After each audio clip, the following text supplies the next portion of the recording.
On today's episode of Let's Talk FGO, we're here to talk to you about the new Learning With Manga collab, the Mississippi Mythicizers, and also other stuff, because there is more news. So sit back and enjoy all of that. Hello, I am one of your hosts. You may call me Steamboat Omega. With me, as always, Public Domain Lucky. Well, I hope everyone is enjoying Fate Grand Order, aka you'd be surprised how much Mississippi and Mud come up together. And while we here at Studio Mega like to bring you the latest in FGO-related news and memes, we will be talking about current and future events for both the JP and EM version of the game, so anyone not wanting spoilers should make sure your employer is on the up and up. Yeah, that will be especially true when we're talking about the Collab event now, because we are gonna be in a slightly strange confluence of not quite pre-game, but it's a time-gated event, so we will be talking about stuff that will be coming up if you're prepared to go in completely blind, so watch out for that. Don't worry, we'll do that after the dip. On the other hand, hey, I wasn't sure when I woke up that day if I would get Wanted Out on time, but it was actually not too difficult of a script. We had some fun, and we fired it off. The only thing I do have to say is if you're listening to this and you have listened to the Wanted or have not yet, first of all, how dare you? Second of all, you may have noticed on YouTube that normally where I put a very small music snippet in the front, that's been muted out of the YouTube version. If you support us on Patreon on the $5 level, I have directly uploaded the video file there. That's got no edits in it. I'm not sure how I guess it's because I chopped up some segments and glued them together, but I'm not sure how there's an audio outro, a music outro gag that survived. I don't know how that worked, and the front half didn't, but sometimes YouTube is like this, and so there's, it's literally like 10-ish seconds of silence pause. You want to listen to the unedited, my pure artistic genius. Support us on Patreon. And the video's out. You can check it out. Speaking of our Patreon, I'd like to give a quick shout out to our patrons, including but not limited to Adam Harp, Blast OG, Call Me Zed, Carlos Dragon, Fuzzy Iceberg, Jeremy Vasquez, JDV9000, Justify, Chris Starlight, Legendary Boss Hunter, Liam Kessler, Regent Raptor, Rise of Kenji, Rogue Robin, Charvor, Sean Pryor, some guy named Bob, and Barry the Crow. If you like what we do, want to see us do more, consider supporting us on Patreon. Get access to episodes early and other goody gumdrops. Thank you for your support, patrons, as always. Alright. Means I can close a tab. And we have been recording for about 3 minutes, which means I can feel safe to do our next segment. Speaking of the YouTube edit. I guess I could bleep myself, but YouTube almost never gets mad at the podcast, actually. These days. Yes, there are, and you'll see them if you go back in the archives. You'll see there's some funny edits I had to make to thumbnails sometimes to make them work, but for the most part, we do not draw the ire of the YouTube ad algorithm with our podcasts anymore. Live streams are a different story, and that one gets me every time. We cannot be contained, I guess. Even I don't think there's been no, there was the one time when I had severe technical difficulties and I probably started cussing a little more frequently than usual. That one stayed limited advertising. Almost always Final Fantasy XIV. I finish the stream, it goes to post-processing on the VOD. YouTube is like, maybe this isn't advertiser friendly. I click a button, 2 or 3 days later, YouTube sends me an email. We're sorry, this was advertiser friendly, and I'm like, cool, thanks. Could you just skip the step? Anyway, we're getting into Inside Baseball. I'm using this as a segue to talk about our Pro Tip segment, which involves an audio intro from everybody's favorite Kohai, Mash. Senpai, 起きてください. Because that segment is called Wake the Fuck Up Senpai, a regular segment for Pro Tips. Insert some, air horn sounds there. I have a pretty simple one, but it is worth reminding people in case you haven't been playing since there's been a limited bronze, FP gacha read-ups, or just didn't know this, but if you do want to follow your Grail casting pro strats, Mary Anning in the FP gacha is worth extra servant coins, so do not feel afraid to spin them up. Your normal for 1 stars is 6, I think it says on the website. Anning is worth 15 per spin, so even after you've got your full NP copies, you can get some extras. And yes, Nobukatsu function the same way, but in case you weren't paying attention or didn't know that, or didn't remember, lots of little things that happen. There you go. So, that takes us to our next block, Records to the Throne, a regular achievement topic. I have a little before and after type segment, so why don't you go first, Lucky? Alright, I will go first then. So, ever since I lost my job, I've been kind of in a hardcore savings mode because I am on the prowl for Summer Ibuki at MP2, no less. I know. Dangerous. So, I haven't spent any quartz in a while, but, I really do like Daikoku 10. Like, really, I love this concept of just mouse maids just multiplying. It makes me giggle inside. So, with that in mind, I decided that I was going to buy a full 90 pack. Luckily, Google had some sort of, hey, you can save $10 if you spend more than $50. I'm all like, give me that shit. So I was able to save a little bit. And I was actually quite fortunate, on my, how do you phrase this? Second to last. Yes, second to last pool, I was able to get MP2 Daikoku 10. And on my final pool, I was able to get the 5-star CE. I don't think anyone needs to understand looking in a CE log. I had like 4 of the 4-star and like 4 of the 3-star by that point already. But it all came together on the pentultimate spin. Yes. So, like, I am actually quite pleased. A super bunion would be nice, but again, that wasn't my main goal, so I am okay with that. But that being said, my Daikoku 10 is Smiles protected, and my NP5 Mary Anning Smile is also protected.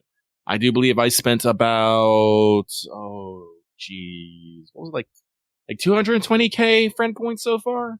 I think I've gotten 6 copies.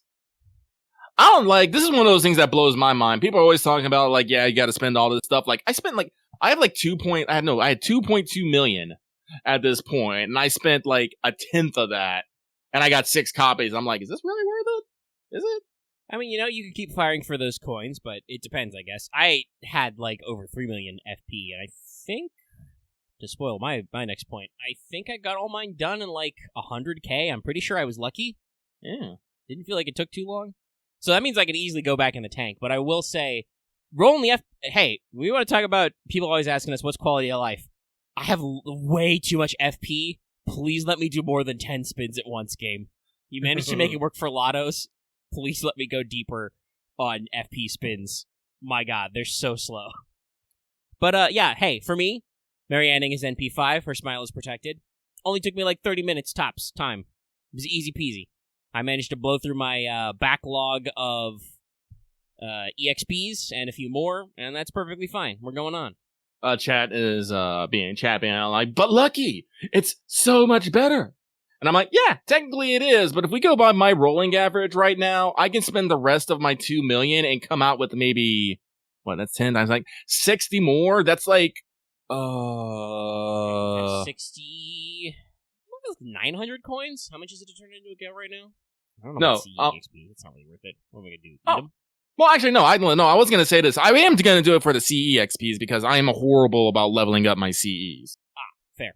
I'm usually a little better at sklooching those all together.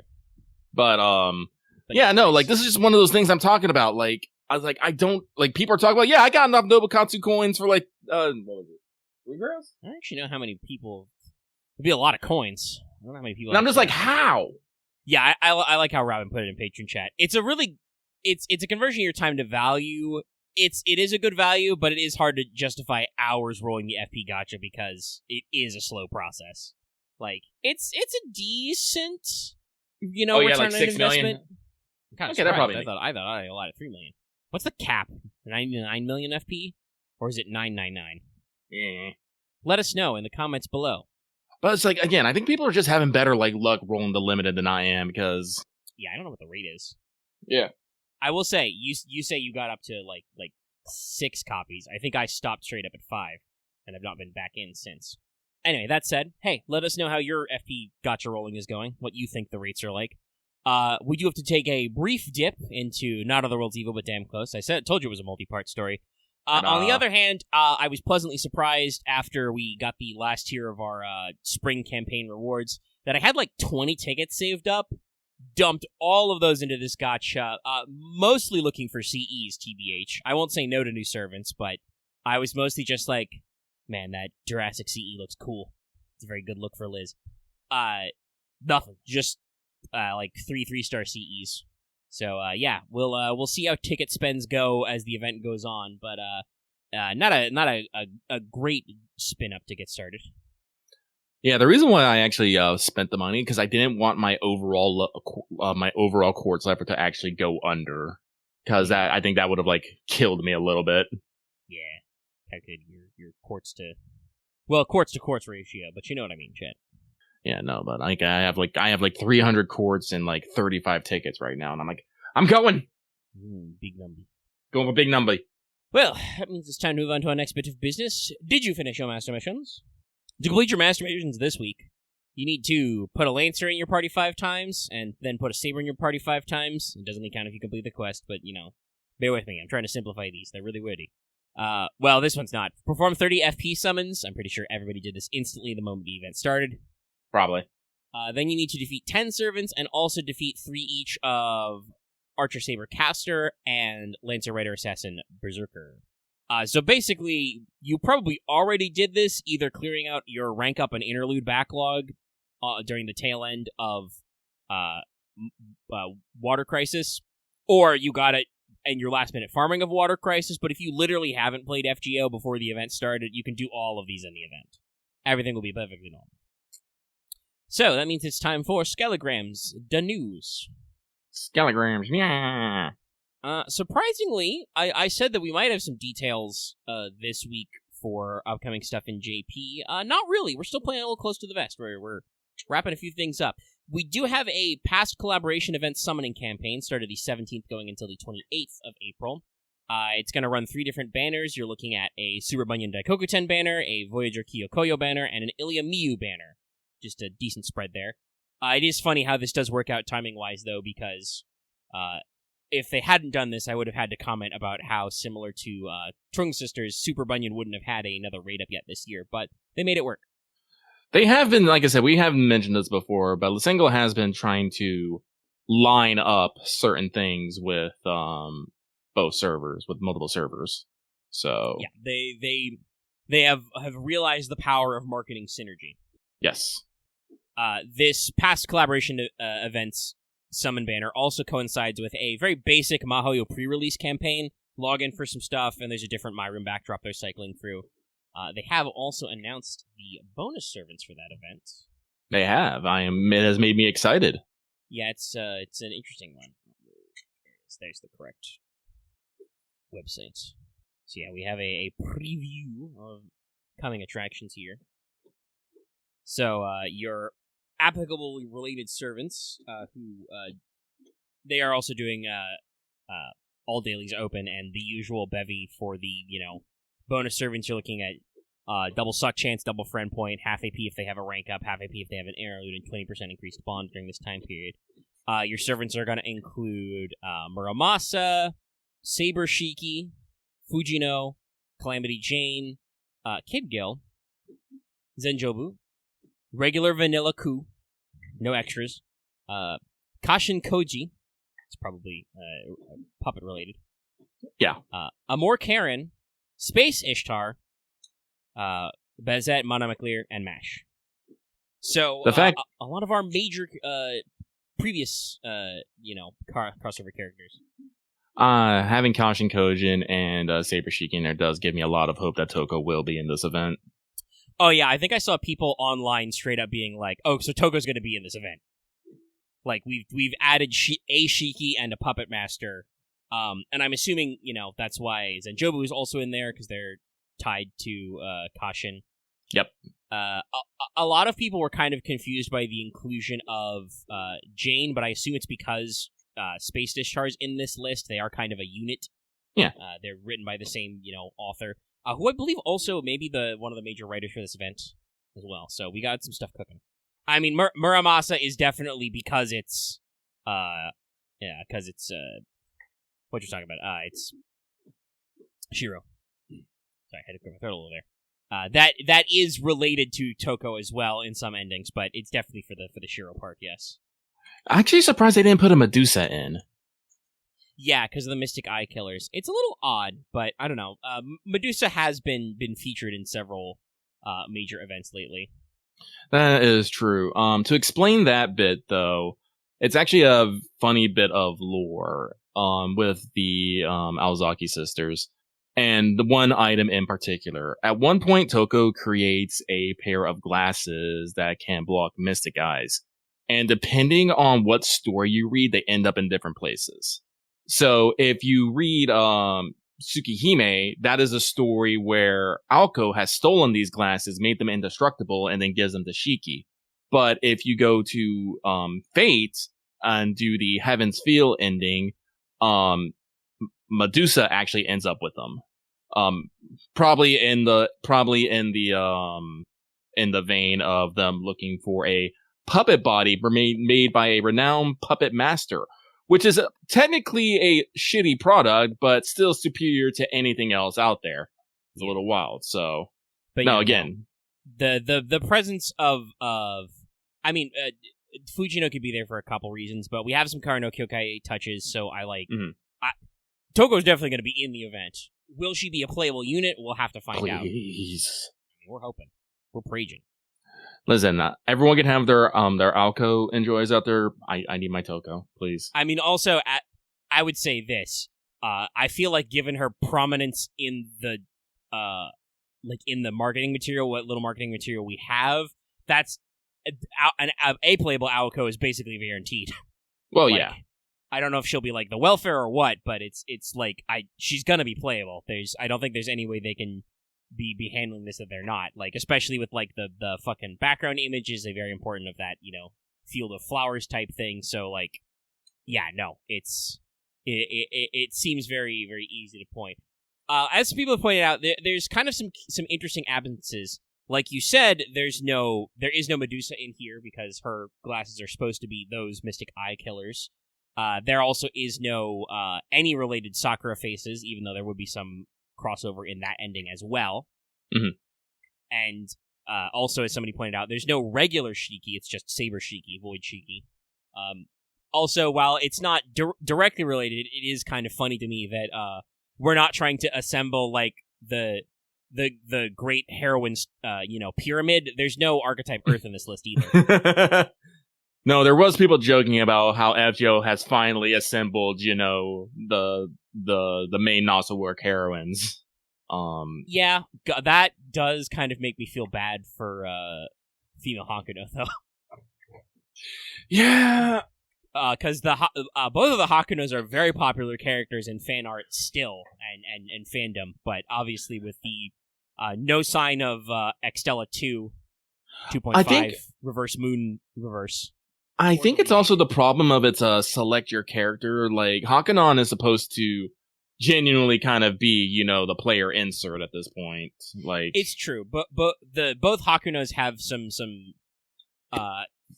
strong blank slate vibes, but like a lot of good blank slate characters, they do also have some inner monologue and some dialogue differences. So they've got a little bit of flavor between the two of them. But yeah, it's definitely something that is a little more open-ended, but still, like I said, very, very popular in arts. But yeah, that's our news on that front. I'll spoil something from you from the very end of the list, but the stream for the Mahoyo collab does not occur until the 26th, though that is Japan time. So that means you will not be hearing about full details until our next show. I'm actually a little surprised about that myself, but we're working on stuff. When they said late April, they meant late April. Jesus. Yeah, that's actually. So to that flows well into our next point, which is the NA news, the Learning with Manga FGO collab event, Serial Mythological Theater, Mississippi Mythizers. Sorry, I got a little tongue tied there, but that started the 19th. So technically today, as if we're recording, though, in the middle of the night, and goes until the 9th of next month. That was advertised as mid-April, which does sound appropriate, but the social media campaign is going on until the 2nd. Of May, which is a little weird. They're giving us a very long dovetail. I'm assuming it's because, in general, Facebook and Twitter usage is down, so they want to make sure we've got enough time to do reactions and stuff. And also, we are kind of compressed. We're zooming to make room for anniversary, as always. So that is kind of an interesting position we're in. There was actually some ambiguity. I know last week some people were like, the event will probably start right away. Basically Thursday night, Friday morning, because that's how it should be in JP, and we don't really have any room left to shape. But I do know that people in our community were also, like, confused by the social media date. So, like, it was like, oh, that feels more like, late April stuff. So, yeah, it's an odd one. But usually when they say, mid or late, they are usually on time. I think the only thing is maybe some of the Lost Note 7 stuff was even more stretched out than they wanted it to be. I think that said part 2 would be late January, and it was literally like the last day of January because they were like super struggling to make that work with time. We will probably not have that long of a delay over here. Similarly, you're also probably not going to see as nearly as much of a stretch out time between the end of the previous JP event and leading into the Mahoyo run. But yeah, so to finish on our collab, Mississippi Mythizers, you've got Marianning One-Star Lancer, the first One-Star Lancer, by the way, in the FP Gacha, and the normal summon banner is Super Bunyan and Daikokuten, new Alter Ego 5-star and Caster 4-star, plus CEs on the banner normally, and while it's not quite a pre-game, the event is time-gated, so you literally can't complete most of it before this episode goes live to public, so you will experience a guide on future stuff. Also, I do know, not many of them, but I do know a few people who are not always, like, lightning fast on starting events. So, some of you may not even have gotten started yet. It's only the first day, and it is technically, started on a work night. Technically, I only got started on it this afternoon. Yeah. About the same, yeah. I was up, late enough to do, the tickets and the FP polls, but I wasn't doing anything complex. Funnily enough, I will say, when possible, writing what normally counts as a pregame, but now is more of a real-time guide, it is a little bit easier to get your terminology correct when I can fact-check what's in-app, as evidenced by the fact that it seems like the translation that's on the Fate Grand Order wiki is, the wikia is a little literal and incorrect, probably, or there's a more complex wordplay that doesn't work when translated in the Japanese than over here, because they just called it bunny pay points, whereas here it is clearly Bunyan pay points. They both look like Bitcoin. But I also want to give you guys a little alert, because our little hook let me in on this secret. But if you go on the NA website, we have a scheduled maintenance for 4/26th, also the 26th. Yes, this will happen right in the middle of the event. Based on the timing, this should be for our equivalent to the 25 million downloads campaign. That's going to be a Castoria and Tamlin banner, if you're curious, and that's where they're going to implement bronze apples finally. So you're going to get those bronze sapling items that let you basically crunch your excess AP into apples you can spend later. But you said bronze? I thought they were blue. Oh, they're called bronze, but they are blue. Oh. We'll see if they translate them the same way. I think technically our, bronze apples are actually supposed to be copper. I usually call them bronze already because bronze metal, but I think they're actually in-app called copper apples. Are they? Double check with me, chat. Have I just been ignoring that? Am I dumb? Don't answer that. I mean, like I said, I think it is actually supposed, or at least the original translation is supposed to be copper apples, because these are, the new blue ones are straight up called bronze. But I have always called them bronze apples. I have been wrong on purpose, possibly. So we'll see again how the translation actually goes through our process into this game, if they just call them blue apples, because they are fucking literally blue. Maybe they'll call them crystal apples. I don't know. But yeah, I like crystal apples. The blue apple process is coming. Also, 25 million downloads should come with a free SR ticket. So hello, Hephaestion. Me. I don't actually know what I'm gonna put my ticket on. I believe it's all permanent and story-locked SRs, so no limiteds. But if it was limited, I would not have rolled on the frickin'. Yeah, God no. Right? Yeah, but no limiteds. But it will be everybody else, so that includes all both 4-star Fey Knights, Percival, many of your regular story-locked Knights of the Round, all that stuff. So it's a broad one. I'm sure. Actually, I can go to my. Sorry, I'm typing in my search bar and I wrote downloads. No W with an A. I got real lost. All right, okay. I will. I'll do everybody on our Patreon chat. Hey, patrons at any level can look at this, and do a real quick screen grab of the list. Let's see. I think this is gonna copy everybody. Let's see if this post started. Just the graph. Let me take a look here. Yeah, no. I wasn't sure for sure what I would do, but SR ticket, baby. That'll be next week, literally. I wasn't exactly sure what I was going to do because I've actually scored pretty good on my story locks, but then I saw that this is very up to date and Hephaestion's at the back of that. And I'm like, yeah, let's go. I could use my own fucking pretender. Otherwise, I'm going to be waiting until Halloween. I know I don't have Hephaestion, but I'm also not all about Hephaestion, so I gotta see if I gotta see what the rest of my MP level's at. Like maybe I want more levels. She's in there. Don't know. Yeah. There's also a CE exchange ticket. That's for 5-star CEs. I don't know. The best thing to do with that one, I think I literally have all of these, would be to grab extra copies of your special Lost Belt CEs, because those are also going to be in that CE exchange list. But yeah, like I said, that's not formally announced yet, but there is a maintenance about a week from now, which is scheduled, so that should probably be it. So that's going to have a lot of fun things. Exciting. Previously in the news where I had my note about the Mahoyo Collab stream also being the 26th. Be a busy Friday for us, everybody. And we also have, just in general Fate news, we have our next wave of Samurai Remnant DLC announced. It's the Yagyu. The boy. But young and hip. I was about to say, hey, regular Yagyu is old but hip. Yes. You can do the Yagyu and then the Yagyu but cool meme, but that also should be two of the same picture. Yeah. Alrighty, and that's all of our news. Our skeleton telegrams.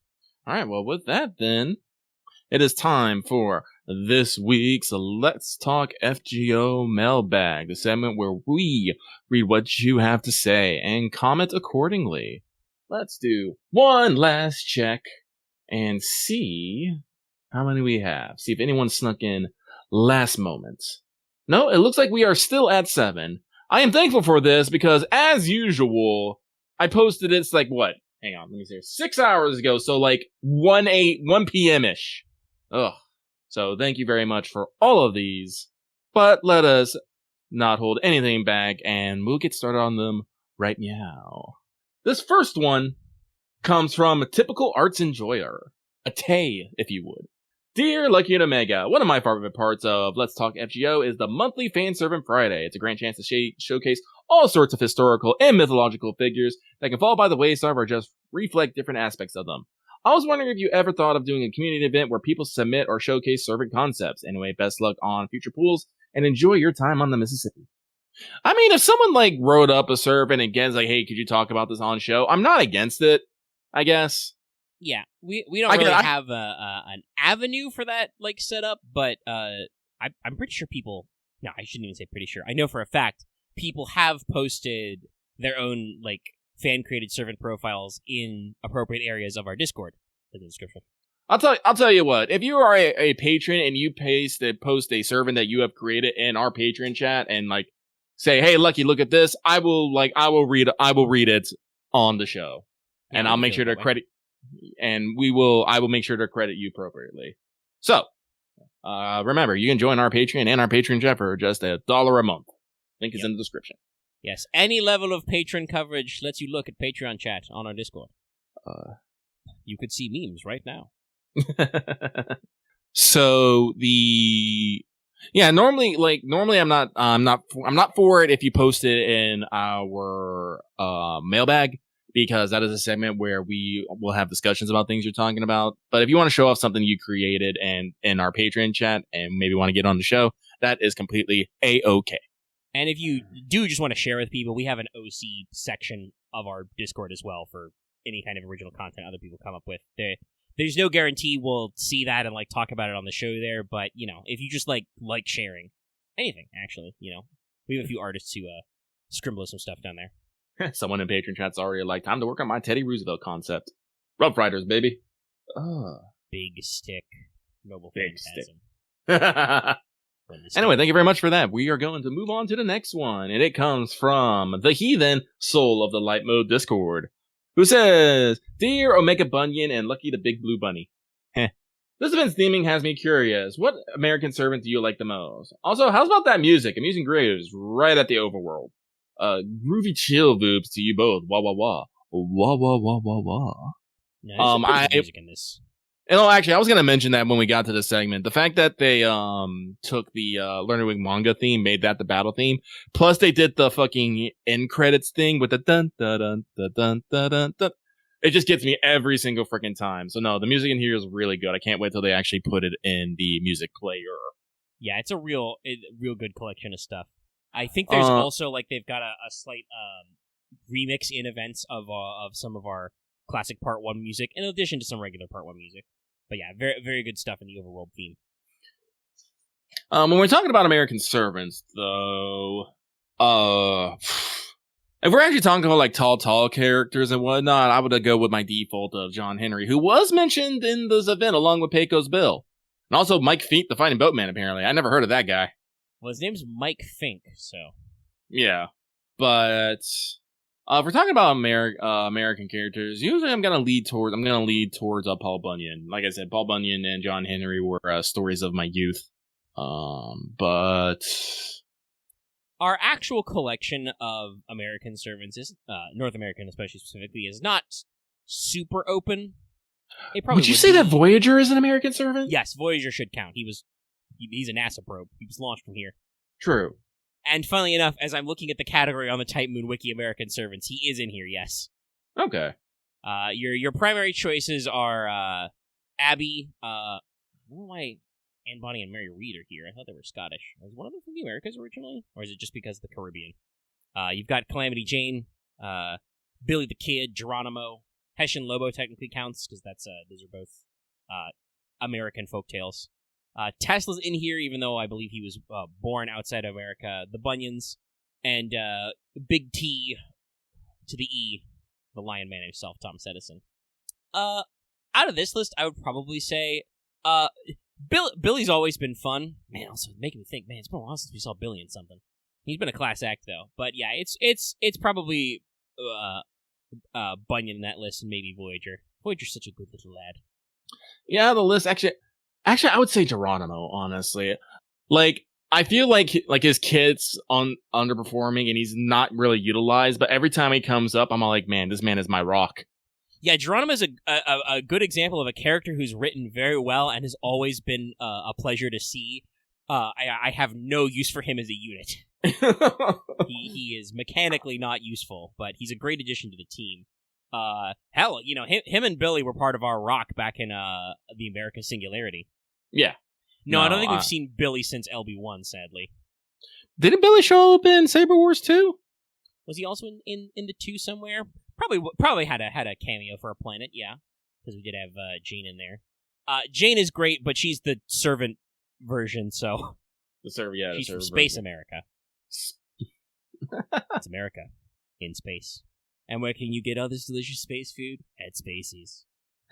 Anyway, I do think that's enough on that. We should move not so swiftly on. Yes, thank you for your comment. Your mail entry. This next one comes from the Tyrant King. Now begins his 2-week wait for his new shiny cardboard crack. Shipping. I know that one. Question. Hey guys, Mary Anning now in the game. My question is, what is your favorite dinosaur or prehistoric creature? Also, now that we've had a few limited bronze servers now, which do you prefer? Limited bronze or the welfare for the event? Anyway, that's it for me. Sending good vibes your way. Wah, wah, wah, wah, wah, wah, wah, wah. And hope you have a great evening. Man. Favorite prehistoric creature? Listen, I'm not good with, remembering things. But I do find, like, one of my favorite things to think about is the Andrew Sarchis. Just I don't know when it came out, but it's just like this prehistoric mammal who had a really big mouth. The classic, the big boy. When did it came from? Let me see here. They said it was part of the Eocene epoch, about 36 million years ago. Yeah. And just like, this creature just lives in my head, just rent-free every once in a while. Yo, this is an ungulate? Yeah. Ooh, that's pretty cool. Yeah, there's been some debate over what the Andrew Sarkis is. Some of it thought was more of a big cat.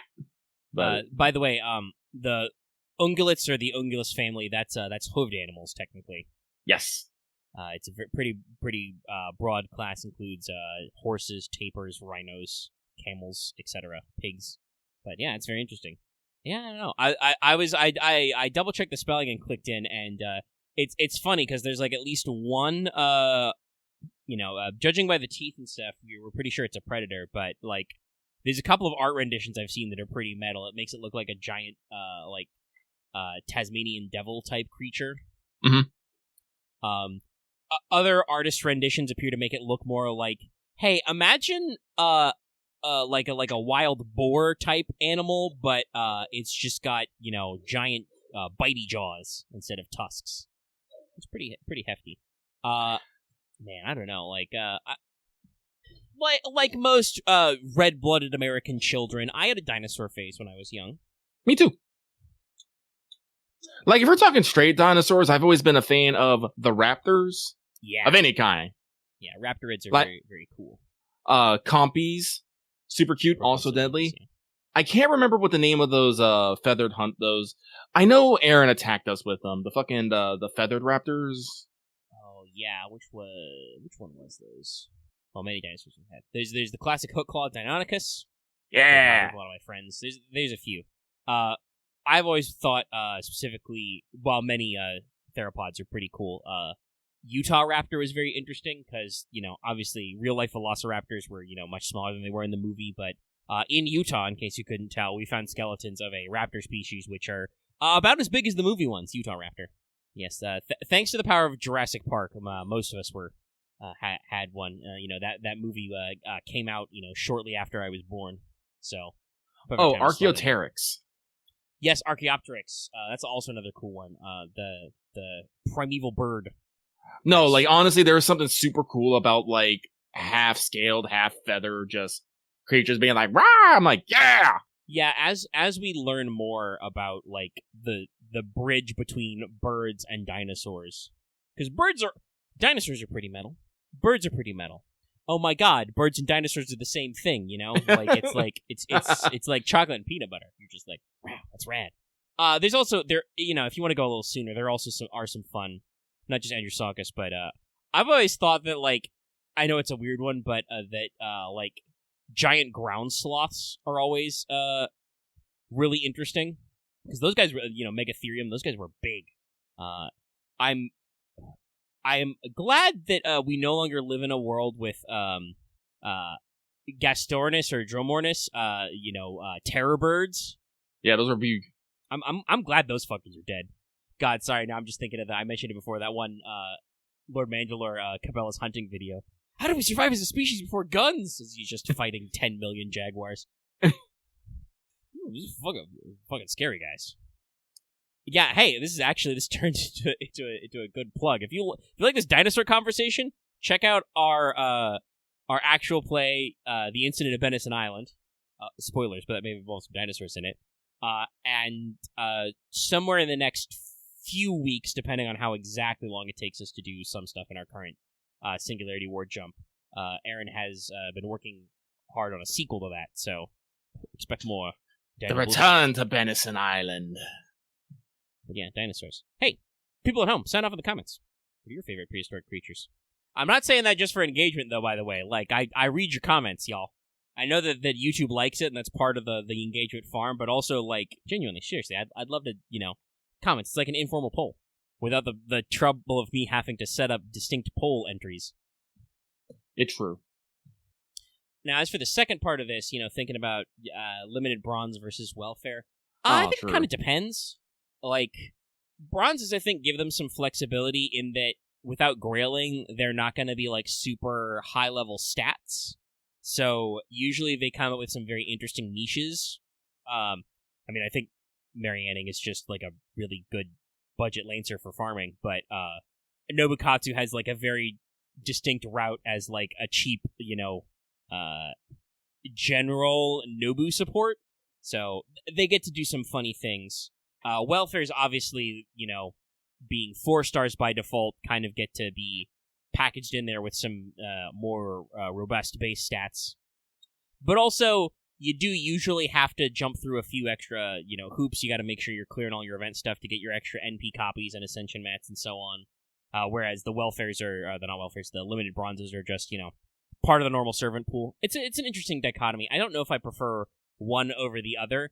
I do kind of feel like it's easier to make some servants, whether they be gags or just generally lower power level, when they slot into the bronze area, because it means that you're not trying to like sell this unit against the backdrop of every SR and SSR in the game, you know? Yeah. Even non-limited bronzes can really shine. I would fight in the streets for another wave of one more bronze in each class. That's true. I think almost all of those guys are pretty cool. Sorry, Salome, your gimmick is very weird. The 7-turn thing is just not going to work for most players. Her NP is very functional. Yeah, no, because I think our only bronze rarity is Jason in the Saber slot. So yeah, we don't have a 2-star Saber because he's a 1-star. So with that, let us move on. This next one comes from Monster Girl Aficionado, who says, "Dear Lucky Omega, no question this week, just sending good vibes, wah, and wishing you well. Keep up the great work. Thank you. Same to you. I hope your week has gone well." But we move on. This next one comes from the Bane of Tengus, who say, "Dear Lucky Omega, while it's been a couple of months since LB6, I would like to know your thoughts on the red text that we see in dialogue choice for the player at the end of LB6 and what it represents." Did we really share our thoughts about that back then? I don't remember. I mean, I'm sure we did. It's buried in about, I'm going to guess, probably something like, 10 to 12 hours of audio, but we definitely talked about it. We might be able to recap. Well, so the red text basically in LB6 represents a situation where you doubt Oberon enough that you cotton on to his scheme at the end and you confront him with it. As a mechanic, I think it's neat, but also it also gives me that sense of FOMO, also known as fear of missing out. Because again, if you decide to trust Oberon and just go with it, he surprises you at the end. You're like, gasp! Why? No! And I do personally think that being just like, I was suspicious of you the whole time, Oberon. He's just like, you little shit. I'm like, right back at you, bitch. Yeah, it's an interesting interaction. I kind of like the using the red color to telegraph to the player, hey, this dialogue option is special. It appeared, abnormally. It is one of those things where, like you said, you get that FOMO. You feel like, well, this dialogue box is red. It's special. I must click it, even if that's not necessarily what you would normally choose. So, like, it does kind of feel like it's like the problem of quantum physics. The observation effect, making the player aware that this choice is somehow different than other choices, like, pressures them to get in there. But yeah, it all in all, as a mechanic for like dealing with Oberon, who is a very complex character, and like he's part of your squad a long running way and has a lot of moments where you can have these conversations with him. I do think it is important to have that payoff, and to kind of solidify it is cool because, like you said, you love to do that little like, hey, I knew you were weird the whole time thing, and the same with me. It's like that feels good for the payoff. So it's an odd one because, like, obviously if you're presenting choices in a video game, but the players are obviously supposed to slant towards picking a particular choice, that means that there's not actually a choice. I mean, there is. You can just review the stuff later, but it in the moment, that's not really gameplay choices when things are like weighed like that. But also, like, those conversations are some of the best parts of LB6, so it's hard to be mad at them, No, like, I don't hate it. I think it's great. It's just, it's one of those, it's more of a player concern than a developer concern. I'm just like, yeah. I'm glad that there was a way for me to feel like I had more agency in the conversation. Yes, that's a thing that literally there are some dialogue options in our current event that I noticed that are just like, each choice is you saying something, you're just saying it in like a different order, Yeah. Like, they mean the same thing, it's just you ordered your words a little differently to like sound maybe a little less or a little more polite. It's what I like to call the sass or class options. Yeah. And some of them are just like, I wonder if maybe the joke was funnier in the original Japanese. There's a moment when you meet Superbine where you can be, she's like bigger but smaller, or you can be like, she's like smaller but bigger, and I'm like, I don't actually know if either of these is funnier. We're literally making the same joke, just in a different way. I guess it's kind of comical to see them lined up. But yeah, like it's cool to have those choices matter. And if you're like, this person is asking like what it represents, I don't know if the red text itself represents anything specifically. I think that's just how the developers, like, coded the visual language of, hey, look at this line of text. It's different. I do believe there was there's some discourse about how like the red text seems more ominous, and that wasn't necessarily the intent of the developers. It was more of a, hey, I'm on to you. Not like some people thought like, it was fucking the main character going through a little bit of a villain phase right there. It's like, so. Yeah, some people read into it a little more, I think, but when you actually like play through the whole thing, the vibes are much more direct of just like, you've realized like, hey, you can get out there. I believe the kanji text was read in the original Japanese version, which probably like, if you don't read Japanese super well, probably makes it seem much more like, whoa, what the fuck's happening? But that's a different commentary for us to have questions, which we will continue to do, because this is another funny thing. Like we said before with Water Monster Crisis, like that was just a good event all around, and it feels kind of weird that like it feels like the general international audience didn't necessarily hype it up a lot, so he came in out there. I also do not remember much buzz about the Learning With Manga collab, other than that the servants are like pretty, and it's good to see Ryo's art style come back. So I'm definitely kind of interested to see how that one vibes as well. Honestly, this whole like event center seems kind of vague to me. Like, is it just because we were like overhyped for something else at this time, or? Yeah, I don't know. I mean, I guess it might be because of the road to 7. So people are like, well, LB7's not happening until this ends, so we're just killing time. Which is funny because we know, thanks to the power of future vision, clairvoyance, that we're actually getting a 0.5 chapter Soon. Yeah, relatively soon actually as well. That'll be fun. But I just keep looking at that golden dot in between, just like So yeah, I don't know if just people were just cruising, because like, I mean, LB6 is a fucking masterpiece. I'm waiting for maybe when we get a little bit more closer to 6.5, but obviously I will be trying to fucking, speaking of 10 hours of audio, trying to find our distinctive, like, blow-by-blow thoughts, and I will turn that into a best-of compilation, which will be fucking long. I know this already. But I'm also planning at some point on going back and just rereading all of LB6, like, at once, not even waiting for the time skip breaks to see how that goes, because, like, it's just good. It's just very solid, and it's funny how, like, we as a group, I should say, not us specifically, you and me, Lucky, but like we as the audience were like, oh, this thing with Koyan, this special raid event, that'll be kind of an interesting story drip, right? Like we're gonna wrap something up with whatever's going on there, and it's like, yeah, I mean, yes, but no, in that story point, but yeah, it just kind of like doesn't. It's neat, but it definitely smacks of like, hey, we may have accidentally changed some stuff in the writing over the course of this. This is why we need next summer to be Koyan Skaya's summer resort. We can get some fucking closure on that story. Oh, God, that reminds me. Sorry, we're tangenting wildly, but it's what we do. Was that posted in our English block or our JP block? But somebody like posted an image of like, hey, here's all the like, like female SSRs and stuff who don't have swimsuit ults yet, and it's not actually that huge of a list. Yeah, no, we actually got in a full discussion about what servants. Like, I loved how most people was like, no, we can't just pick one. So we like did like a list of 7.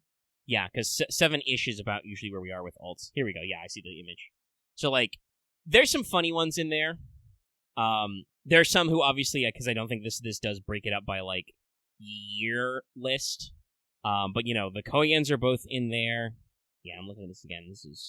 It's shocking to me like how there are some old servants who are like honestly pretty appreciated, and there's definitely material for like even though she was a CE in the first year, there's still no Summer Drake alt, and that feels like that's very open ended. There are also others that I'm like, that's probably not going to happen. Like sadly, I don't think we can get Summer regular Da Vinci because that just doesn't make sense in the timeline. But yeah, there's a lot of them. I remember somebody like posted a screen cap of Okuni saying she'd look good in a swimsuit, because that was like a while back. But I'm like, yeah, but they made a comment about Semiramis in her event about her looking good in a swimsuit, and somebody actually double checked this for me. For us, that was 4 years ago. For JP now, it was 6. So like, yeah, it's been a while. The gags don't necessarily line up, but like, yeah, there's much like how last year's summer did seem like it offered us a lot of closure and revamping of Lost Belt 6 stuff, wouldn't be shocked and would not say no to one or both Koyan variants, or a new Koyan, or both Koyans together. That's what I want. I want a fucking Koyan of Twilight. Chaos Koyan. 3 Koyans in a trench coat. Also, I should explain to people who don't follow us there, but I say Chaos Koyan, that's a Yu-Gi-Oh joke, because that's the Chaos monsters and Chaos variants of monsters are the light and dark version of stuff.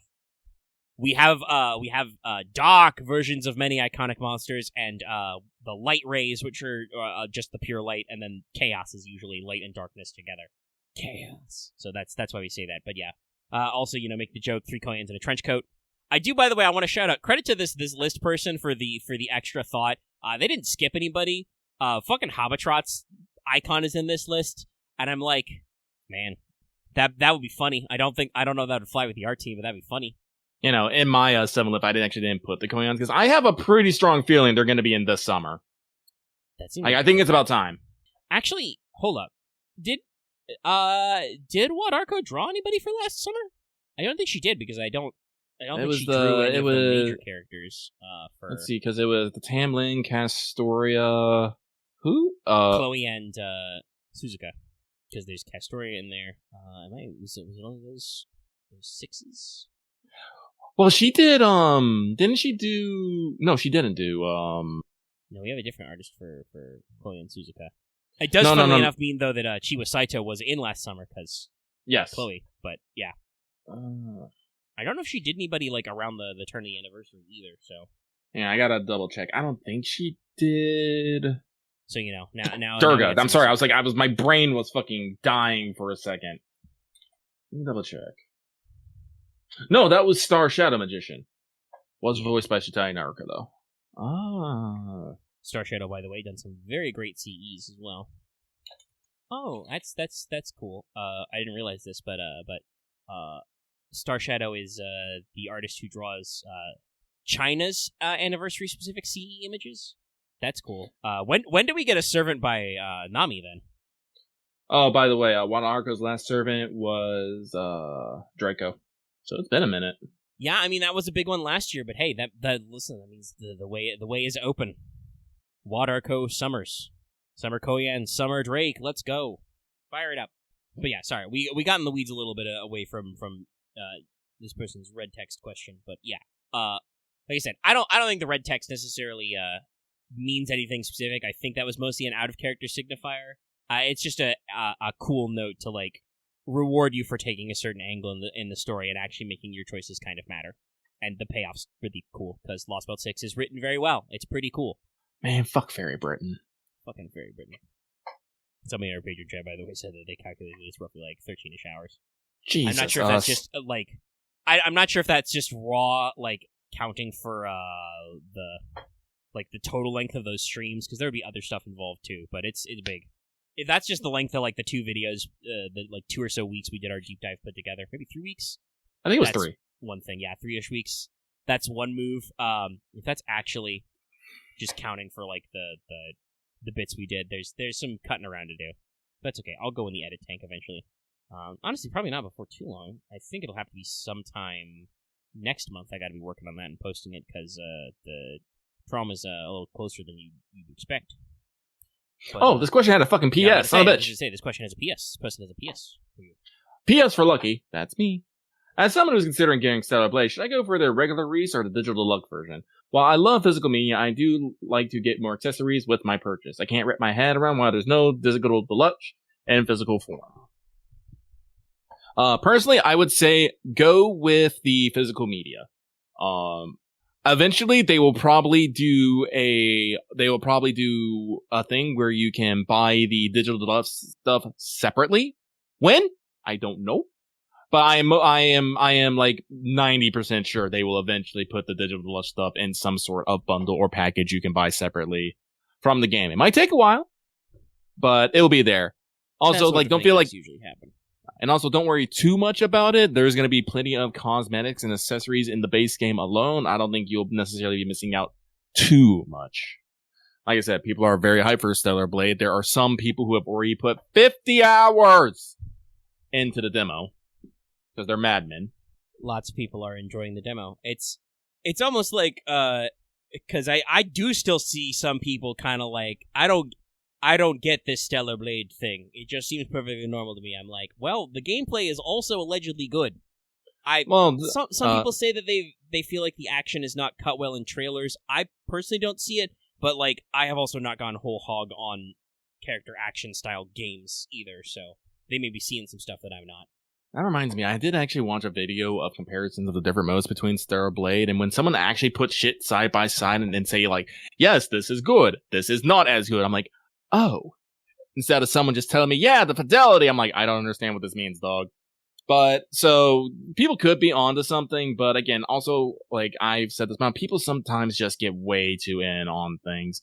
Unfortunately, Stellar Blade has become this focal point of character design and, like, you know, philosophies in game design between, like, Eastern and West and just all sorts of things. And also Western and Western, because it's, like I said, it's become a weird crux of the culture war point, which is, like, dumb, because there are people who spend too much time online and say too much of their opinions out loud who are like, I can't see why you would possibly enjoy this game. There's a butt in it. How dare you? And it's like, I mean, yes, the character design is sexy. I think we talked this Monday on, I think this came out on, when we were talking while playing Power Wash Simulator, but like, people being like, this character designer has never seen a woman. It's like, I mean, also, like, literally not true, because they started at the basis of an actual, like, real-life model as well, but also, yeah, weird way to put it. But then there are people, like, who are the other end, which is just like, look at this! This is what the based Korea, not woke! You know, and it's like... Yeah, and it's like, why are we at two extremes here? Also. Yeah, and those just like, calm down! It's a game! It's a fucking game! We're here to have love fun. This game! And it... I think that the game developers are just trying to develop a cool game that they like. Like, honestly, I do think that, God bless him, but Yoko Taro coming out and, like, doing a little, like dual interview and straight up saying that, turning to the camera and saying, hey, Stellar Blade is good. Like, that massaged a lot of people, because there was, like, some weird gatekeeping about, like, oh, you're only in to play this game because it's horny, and it's like, no! It looks like a good game. Yoko Taro says he thinks it looks cooler than Nier, which, wow, what was it? The first version of Automata was a PS3 game, right? I believe so, yes. Yeah, so, like, obviously there's some generational stuff there. That's important. That's just how video games be. But yeah, like, I think that, like, actually helped, like, die down some of the controversy. I still see some of the back and forth, and it's like, I don't know, man. Like I said, I'm not, dying for this game, but I am interested in it. I will get around to playing it because I do like character action games, but it's become such of a weird focal point. It's like, nah, the people making this game, I think they really like sexy character action games like Nier and like Bayonetta, a genre that clearly already exists and is well liked, and they just decided they were going to make their own because, clearly we're not getting more of the rest of that from other places. Yeah, no, like, I am, super excited for this game. I was so excited for this game, I forgot this. I think I mentioned this earlier. But when I, got my, when I pre-ordered Stellar Blade, I also got a copy of Magna Carta Tears of Blood for the PS2, which is the first game that, Hyung-tae Kim worked on. And, I'm holding it in my hands. I'm like, oh yeah, this is the art style. Like, I'm really glad. It's like, this is going in my video game vault to be, immortalized forever. It's like, yeah, man, it's good art. I mean, yeah, usually character designs like that. It reminds me, I saw some people, because now that I've been in on Unicorn Overlord, I've been able to actually see some footage on it. I have seen some people kind of like, because I think that Scarlet's character design is very in your face, as it were, right away. Also, Queelia and her thighs. But, like, hey, guess what? It's a Vanillaware game. We're not slumping on the men either. There are some fucking chunky boys in this game. They're not, like, literally the first character you meet, but, like, there are some large lads. I mean, like, Hodrick's huge. Freaking when you run into Bruno, he's huge. Yeah, Bruno's the one I'm thinking of, like, because I heard some people say, like, oh, I kind of wish we had this kind of exaggeration on the men, and I'm like, we do. You just can't see it when like you're only in like the first map of the game. Like there are some big boys. Just wait till you like fucking the Elven Knight boys are super pretty. And then hey, shocking. Omega went to the dragon country first. But we'll double back around to those leveling stuff. But yeah, no, like it's sometimes character designs are actually balanced. It's just that I do kind of feel like, I don't know why, but like I feel like just seeing like huge bulked out giant men just skip some people's eyeballs by sometimes. Well, I think it's one of those things that people only see what they want to see, so they can present it in an argument and feel like they're fucking right. It's true. Somebody in our Patreon chat even saying, like, is this all you have the capacity to see? Yeah, there's some options there. And if you're into, your anime pretty boys, there are plenty of them as well. But yeah, no, like, it's just, I feel bad for Stellar Blade out there, like, being caught at this crux. Because, like I said, these guys are just making games, and they really like this game, as evidenced by that story of the CEO, like, buying the employees up some PS5s. PS5 so they can play it. Like, we're all ins. Yeah, game's gonna come out. It's gonna be interesting. If you were to ask me, because this person is like, I'm not sure why there's no like physical deluxe. Probably because Shift Up's not that big of a studio. Is there a lot of like physical swag out for Nikkei? Kind of. They do have a store, but it's usually little stuff like acrylic stands, prints and stuff like that. Yeah, I know that Sony was willing to go to bat for Stellar Blade for a lot of the marketing in general, but physical merchandising and tchotchkes can be like expensive to produce, and you have to guarantee you're going to sell certain amounts of it, and it is risky to suck up warehouse space because warehouses will fucking get you if you're in there too long. So I can see that like they probably aren't used enough to that end of the physical production cycle to have had a like really big iconic physical edition ready to pull, and Sony is not necessarily going to like field that for them. Yeah, no, actually, I was a little surprised when we heard that Stellar Blade was getting a physical release at all. I thought it was going to just be straight to digital because, it Shift Up's first game. It wasn't until I realized that Sony was literally bankrolling them. Yeah, no, because, still here some places, but especially abroad. Like, I know that, like, while digital store stats are very important, when I hear things about, like, say, how well, Final Fantasy VII Rebirth is selling and stuff, right? Like, a lot of that is, like, here's how many discs they moved in Japan, So, like, that's still an important part of the process, over there, so. Which is very interesting to me, because also I know that, like, Japan is also very, very big on the digital, with a lot of their phone and mobile stuff. Mm-hmm. So yeah, I am not shocked that Sony decided to push for that physical Flash release. Oh, excuse me. So, with that, let's move on. We've talked about enough for that for now. And let's move on to the next one, which comes from Gahulian God. They say, something I want to confirm from you. One multi guarantees 4-star, be it a servant or craft essence, but not 10 individual single pools. I swear the last 10 singles of whom were resulted in all 3 stars. Yes, this is correct. You only get the guaranteed 4-star if you do all 10 pools at once and get the 11th for free. It has always been like that way to incentivize you to spend on big pulls. Yeah, most games are like this. Yeah. Because if you get what you want on the singles, you'll fucking stop. Yeah. So yeah, no. Technically, the only thing guaranteed when you go in with a single pull, whether it's, I'm pretty sure the odds are exactly the same if you use a summon ticket or you actually spend 3 Saint Quartz, hence why you can't even spend singles if you got tickets normally. But the only thing you're guaranteed is a 3-star something, because that's all there is in the pool. If you do a 10 spin, the officially posted guarantees are you will always get at least 1 servant card. You cannot roll all 10 CEs. And you are promised at least 1 4-star thing, CE or servant. Obviously, the pull rates of, servants that are 4-star or lower than, yeah. So, it has always been like that. People, run tickets or singles because tickets especially are literally free, and singles, are sometimes just, what you got in the can.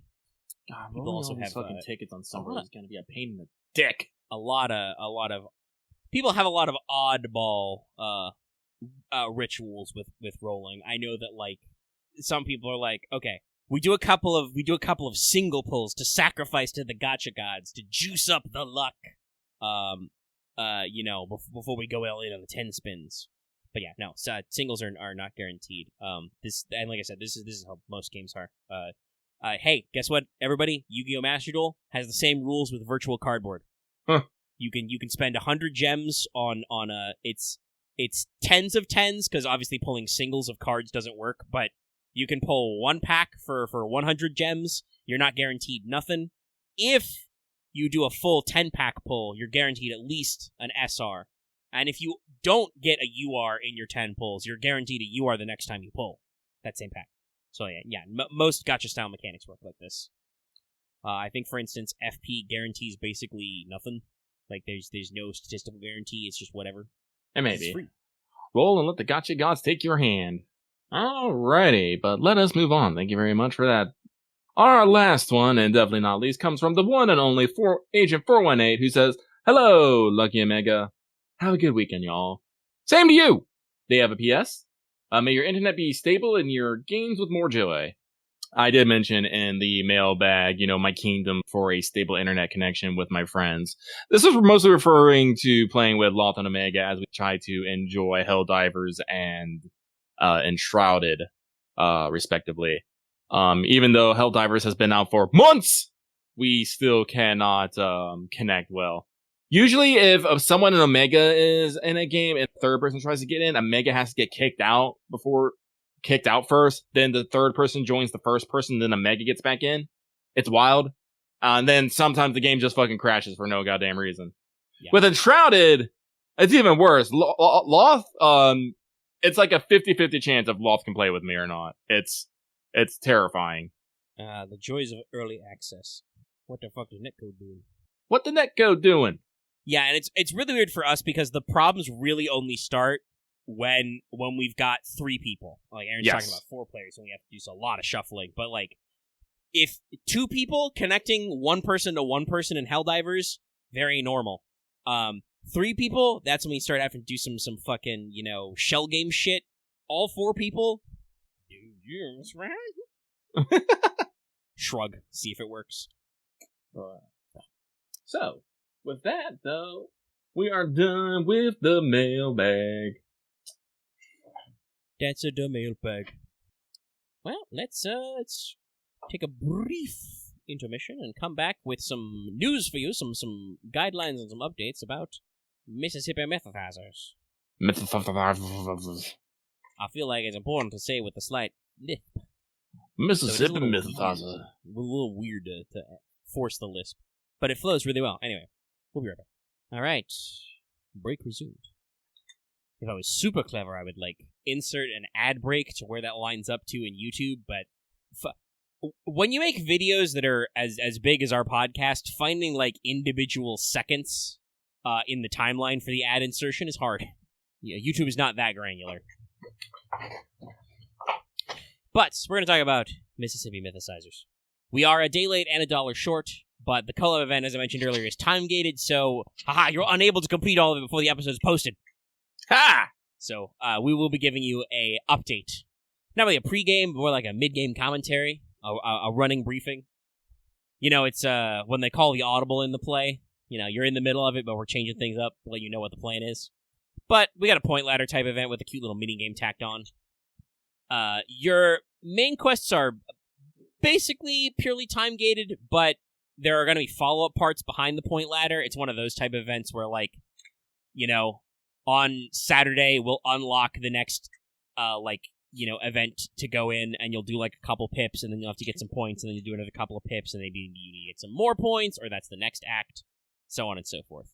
Basically, completing your main quests, unlock more free quests, and will pay you some Bunyan Pay points. We should have gone with Bun Coin. Completing free quests, which are unlocked by those main quests we mentioned, lets you get excavation tools as drops for the excavation minigame. This, in turn, nets you more Bun Pay and more rewards. More other stuff. Also, I haven't seen it myself, but apparently that sometimes when you clear quests like this, Super Bunyan will also show up to just throw extra random stuff at you. Oh, no, I've seen that happen, twice. It's cute. Okay, yeah, so Yeah, you'll get some extra spice in the rewards screen. Usually she gives me like 100 extra friend points, but I'll take it. Small stuff, but just a little extra spice here and there. Yeah, so we yearn for the mines.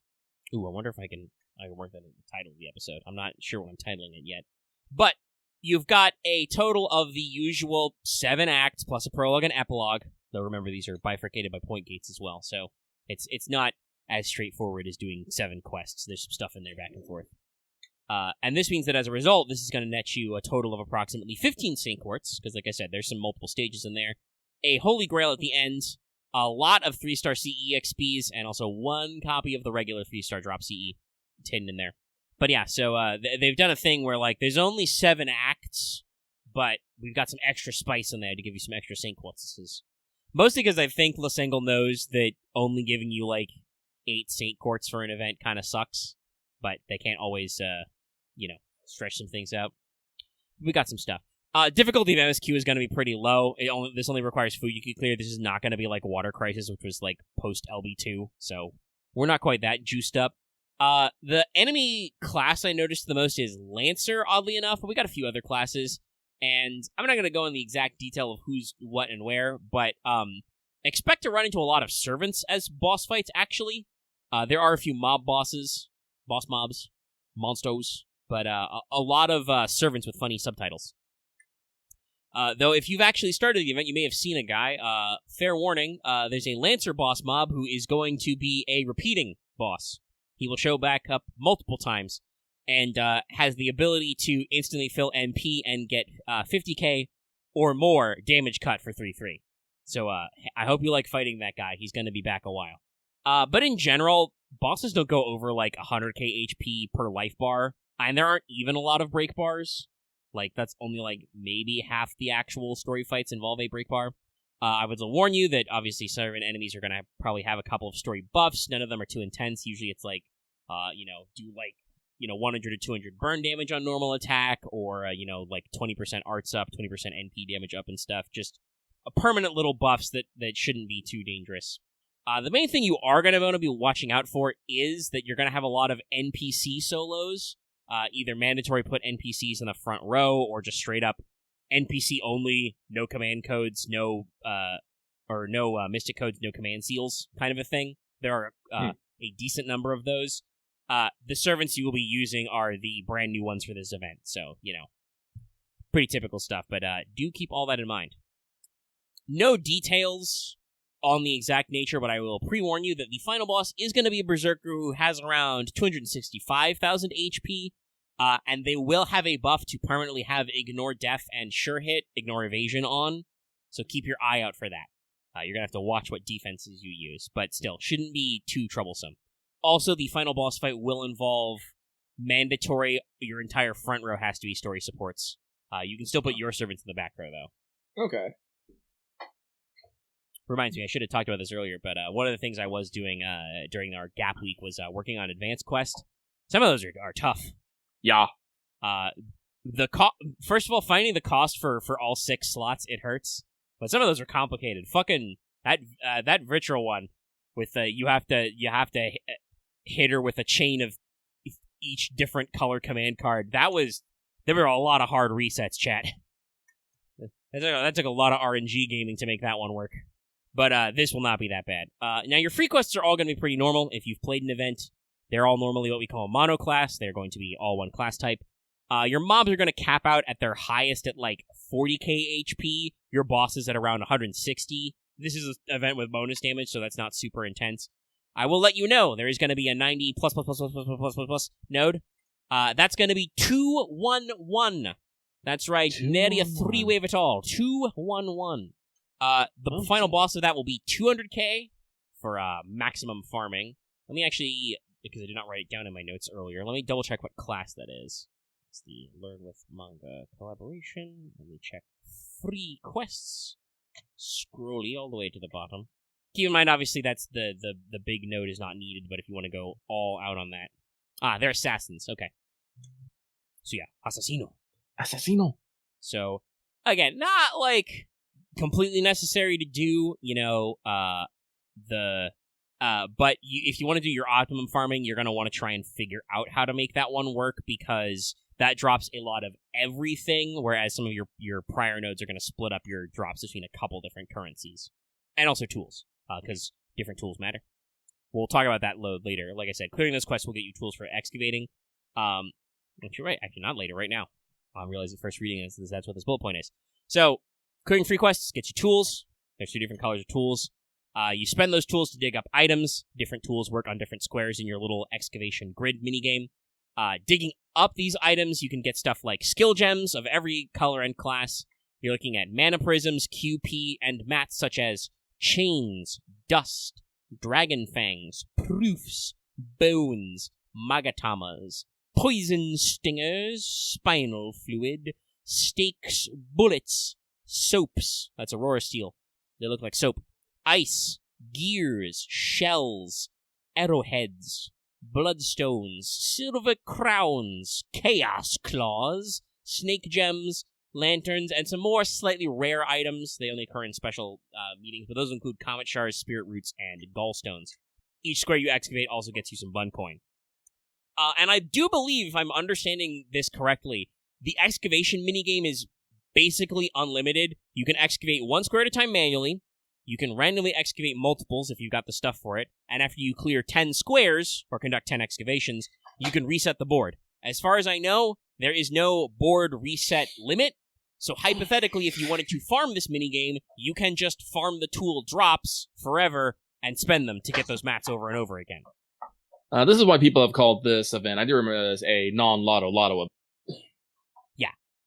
It's kind of it's a semi-lotto. It has about the similar spread of stuff, but it works in a different way. But yes, if you want to go ham on this event, which will be lasting a while, you have every opportunity to keep spending your mats to keep resetting. The Shop CE increases the number of tool drops, and you can also exchange for them in the store if you need to get started as well. But you get them from free quest clears as well. So, clearing the point ladder, you've got the bun coin point ladder, only goes to 300k. Nice, lovely, reasonable number. This will net you items such as apples, more summon tickets, more QP, more mana prisms, more friend points, some gold foes, more CE XPs that's got all of your command codes. It also contains 2 lores and, hallelujah, 1 of the drop CEs. Isn't it so nice when you can get all 5 copies guaranteed? But you do have the store. That obviously is going to contain the other 4 of the drop CEs for tool drops. That contains extra coins for Bunyan and Anning. So you don't have to actually roll the gacha to get Mary Anning's coins, but Bunyan coins are a little appreciated. You've also got the usual EXPs in store, foes, code keys, Lancer Rider, Caster, and Assassin statues. 1 more lore, so total of 4-ish lores in this event if you want to do the challenge quest as well. And you're going to look at mats such as Spiritron Veins, what I call in my notes God Balls, Seeds, Dragon Fangs, Oni Lanterns, Horseshoes, more Dust, Big Bells, Dragon Scales, and more Spirit Roots. So, pretty good spread of mats, lots of stuff you need in demand. I like the low rarity repeatable mats in Excavation. I will definitely be spending some time down there to get some good goo. It is not in my notes because it would be hard to communicate this in a written format, but different types of drops only come out of certain squares, certain types of material where you're digging. So you may want to look that up and cross-reference that to make sure you're farming, your most optimal choice for mats. But you can just, slam everything if you want everything. But yeah, this is also where I put in my notes originally. Isn't it nice to have all 5 copies of the CE guaranteed if you clear the event? Yeah, it is. But yes, plenty of good stuff. To speed you along your way, we've got a robust bonus servant list. It is actually pretty big, which I appreciate. At plus 100% damage and plus 50% bond, you have Mary Anning, Daikogaten, and Super Bunyan, all the new servants. Do love that Anning is in this category, though, so she's actually a pretty, low-cost farmer if you want to run her in there. In your 50% damage and 20% bond slot is Vanilla Liz, Vanilla Astolfo, Vanilla Mary, Edison, regular Bunyan. Mash also gets 50% damage, but she's obviously her usual 5% bond up for the whole team. But still, pretty solid list of some classic servants. Bust out the classic Stolf and Liz. And then our final category is plus 30% damage and also 20% bond. You've got Saber Stolfo, Altera, Artoria, Sigurd, Daon, Nero, regular Nero, Prince of Landling, Altera the Sunta, both versions of Anne and Mary, Stheno, Urale, Vitra, Tamalancer, Canis, John Dark Altar, Santa Lily. All 3 forms of Da Vinci. So Big Da Vinci, Small Da Vinci, and Summer Da Vinci. Summer Ishtar specifically. Cinder Ellie specifically. Regular Rider Martha, Ushiwaka, Boudica, Anastasia, Tamamo, Helena, Sheba, Rhyme, Nito, Summer Mary, Medea Lily, regular Osakaba Hime, Jack, Python, Consort Yu, Wu, Serenity. By the way, that means Empress Wu is Wu-Zhetan is a bonus servant 2 events in a row. Back to back, baby. Serenity, in case I didn't say that one before. Adelante Alter, Kiyohime, regular Jean, and Yang Guifei. Primarily servants who have big roles in the various plot lines of Learn with Manga up to this point. But still, very, very broad list, including several welfares and several low-cost units all over the place. Seems like a fun one to assemble. If you are curious about your summon banners, you only have to worry about our only summon banner for this is Super Bunyan and Daikokuten. Like I said earlier, our 25 million downloads equivalent. I don't know what our number is up to, but there's a Castoria banner coming in about a week that's not technically associated with this event, but that will be basically the second summon banner for this event. And you've got Mary Anning in the FP Gacha. And that's it, basically. Bon voyage, everybody. That's what you need to know to do the event. It's pretty straightforward. I do like that they, Water Monster Crisis was a little more in-depth, had a little bit higher difficulty. This is only a Fuyuki clear. We're kind of rolling it back, simplifying. And so now my notes say, we return you to our regularly scheduled first impression. Overall, first impressions, pretty good. We mentioned earlier, music, great. Great use of music. Oh, yeah. The art style is very pervasive. I like this. You've got a lot of the vibes to everybody. Excellent use of older pieces of music as well. I think kind of a general commentary on some of the stuff that was relevant to where Learn With Manga was going on, but also going on their own. Very fun to kind of show a map of America that's maybe a little bit better proportioned and more accurate than the America Singularity. I've heard it is still a little weird, though. But that also might be because it might be a little caricatured. Yeah, it's a little cartoony. I think they're exaggerating as well because they're not trying to go to scale. I do believe... I don't know if that was just in the graphic that we have pinned or it actually is there because I haven't unlocked that note, but at least in what people grabbed, I might have been just a typo, but the graphic we have says Ohama and not Omaha. Like I said, I don't know if that's an in-game error or just a typo on the part of the chart, but it's funny. The city in Nebraska is Omaha, funnily enough. But yeah, we're doing a different vibe. It is kind of nice to see a Rider and Assassin kind of break out on their own as characters as well, part of the ensemble. It wouldn't be FGO if some piece of classical Japanese folk religion wasn't thrown in on top. So you've got the Tokobune, the treasure ship of the lucky gods, because we've got the mice who represent Daikokuten. I do find it interesting that they are the Daikokuten, but they're not the actual Daikokuten. Yeah, they're representing they're representing them.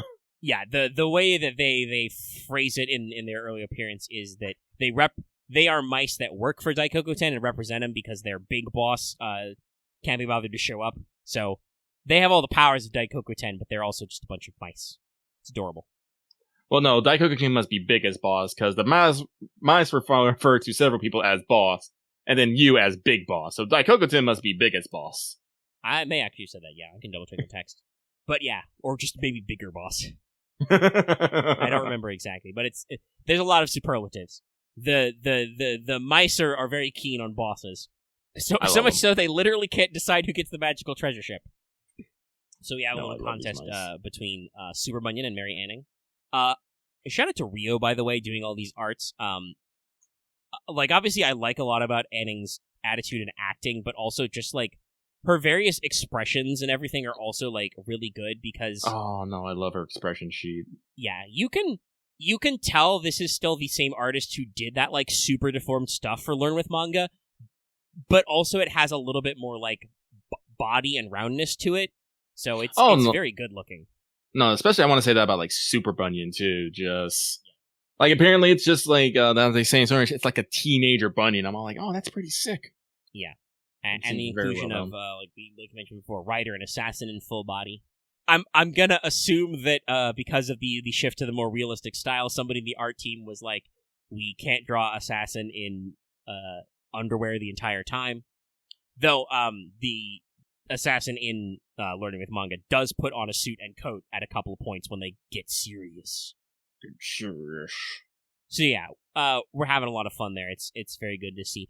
I will say that I have noticed a couple of people in our community saying, and I kind of agree with some of the vibes, they're not sure how to feel about Super Bunyan. I think that is intentional. Yeah. She's very direct, very forward, and the game is making a point of bringing up so many things about like how invasive of your personal space and privacy she is, and also Ryder is very keen on filming you. I kind of feel like that's not as timely a comment, but still very relevant to talk about politeness when filming or photographing other people. Just be cool. But, Bunyan is throwing a lot of hugs and getting a lot of shots taken and posting them on Insta, I guess.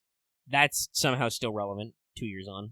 So yeah, no, I feel like that's an intentional read. If you're kind of like giving, Madam President here this side eye, I think that's on point. Especially when somehow we become responsible for rebuilding some stuff that we were not employed when those damages occurred. I shouldn't be responsible for this. Unfortunately, I've lost contact with Caldea, so I can't call my contract lawyer. But yeah, looks like we're setting up for a fun time. I'm very interested to get more in-depth into it as well. Yeah.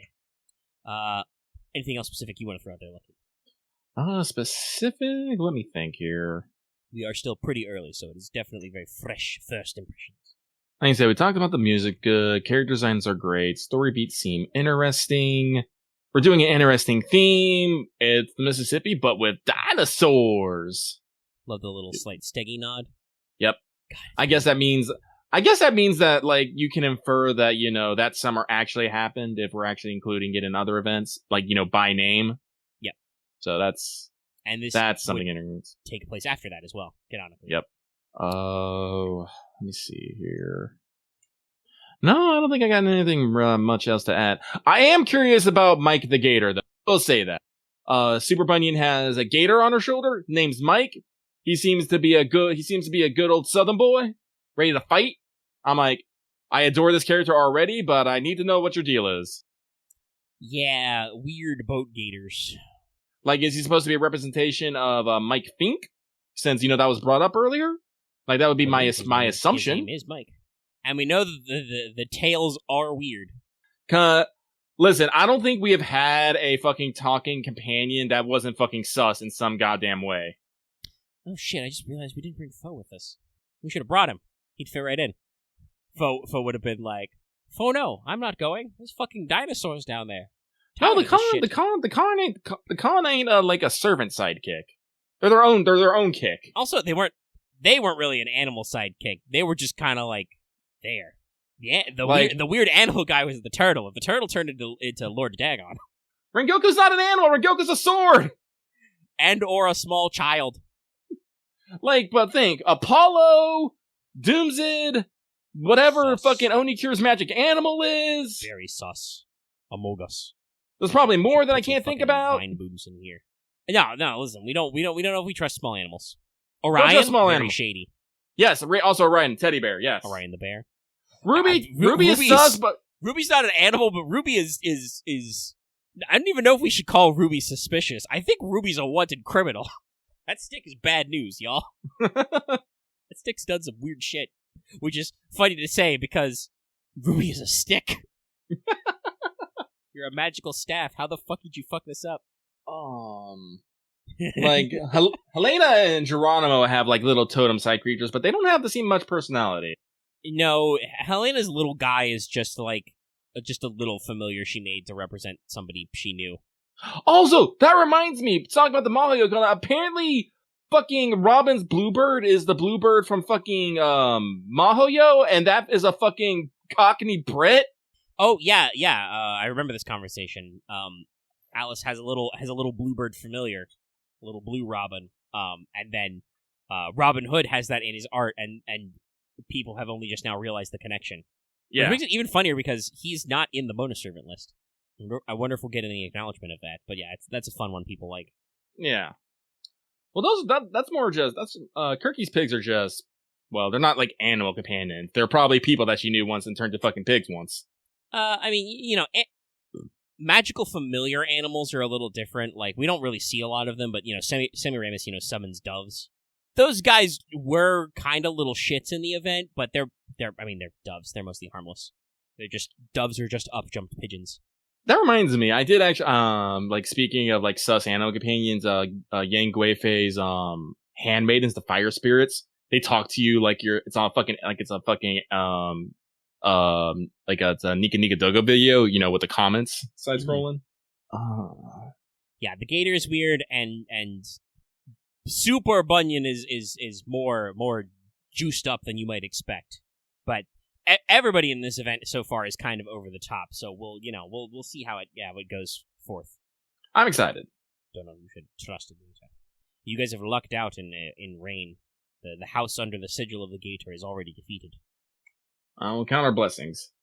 Tarrasque is the opposite of sus animal. Tarrasque is fucking oh god, what was that?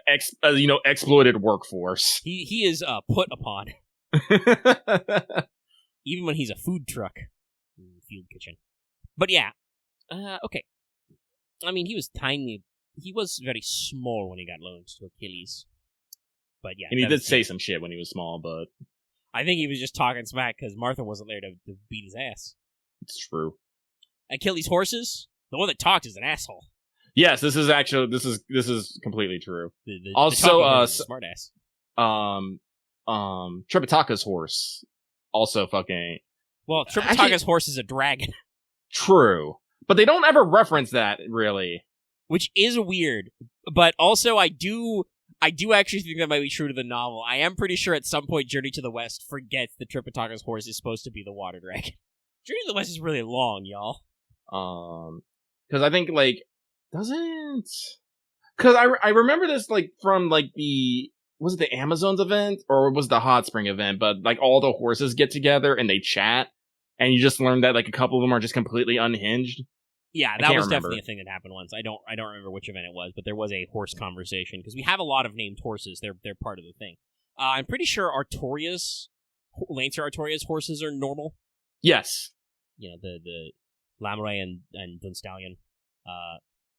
I'm pretty sure Georgios's horse is Bayard is just an alright guy because he himself is a noble phantasm. Mm-hmm. Oh shit! I need to see more about fucking I forgot his name. Chinese Merlin. Sorry, my brain autocorrects to the Japanese pronunciation Taikobo, and I'm just yeah. I'll just go with Taikobo. But he has a dragon fucking. Wait, he's a dragon horse. He has a dragon horse, but which turns into a I'm sorry, what did he turn into during the freaking? Oh, tapir. That's what it was. Yeah, his small mode is tapir mode for some reason. Mo. Fo. I was like, we have fun. Taigon Wong, thank you. Yes, Taigon Wong. Yeah. Lucky is I think actually if I remember rightly from doing that wanted, I'm pretty sure the dragon horse part of that is actually in some of the more fictionalized retellings of that time period. Because as we pointed out, Taigon Wong's a really interesting case because he was a guy who's historically attested, and then 200 years later, China wrote a mythologized book about that. The investiture of the gods, and then he got super powered up. It's the equivalent of if we were writing fictionalized versions of the Revolutionary War, and the way George Washington overcomes the Valley Forge is he unlocks Super Saiyan. He goes to Valley Forge to train in the cold, which I'm shocked we don't do more of. But it's funny how as time periods get further on and historicity gets more locked in, that you get away with less shit.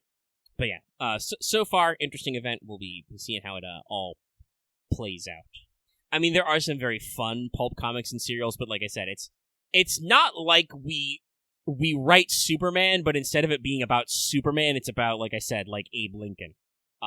We've had a few Abe Lincoln Vampire Hunter, but I feel I was about some to of make those that joke immediately. Just, tongue in cheek, and we all know that Abe Lincoln would be a saver.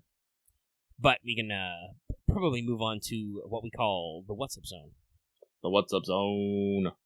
Just a couple of things to round some stuff out. A decent number of conversations. One is something I forgot to tack on last week, but I did want to say. Is kind of funny because that was it's been part of some gags about things that are taking a long time to be announced or come out. But Slay the Spire 2 is real. Ta-da! They actually did a trailer and formally announced the sequel. It is not coming until 2025.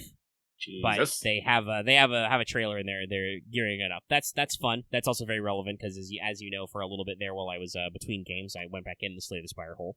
It's a very fun game.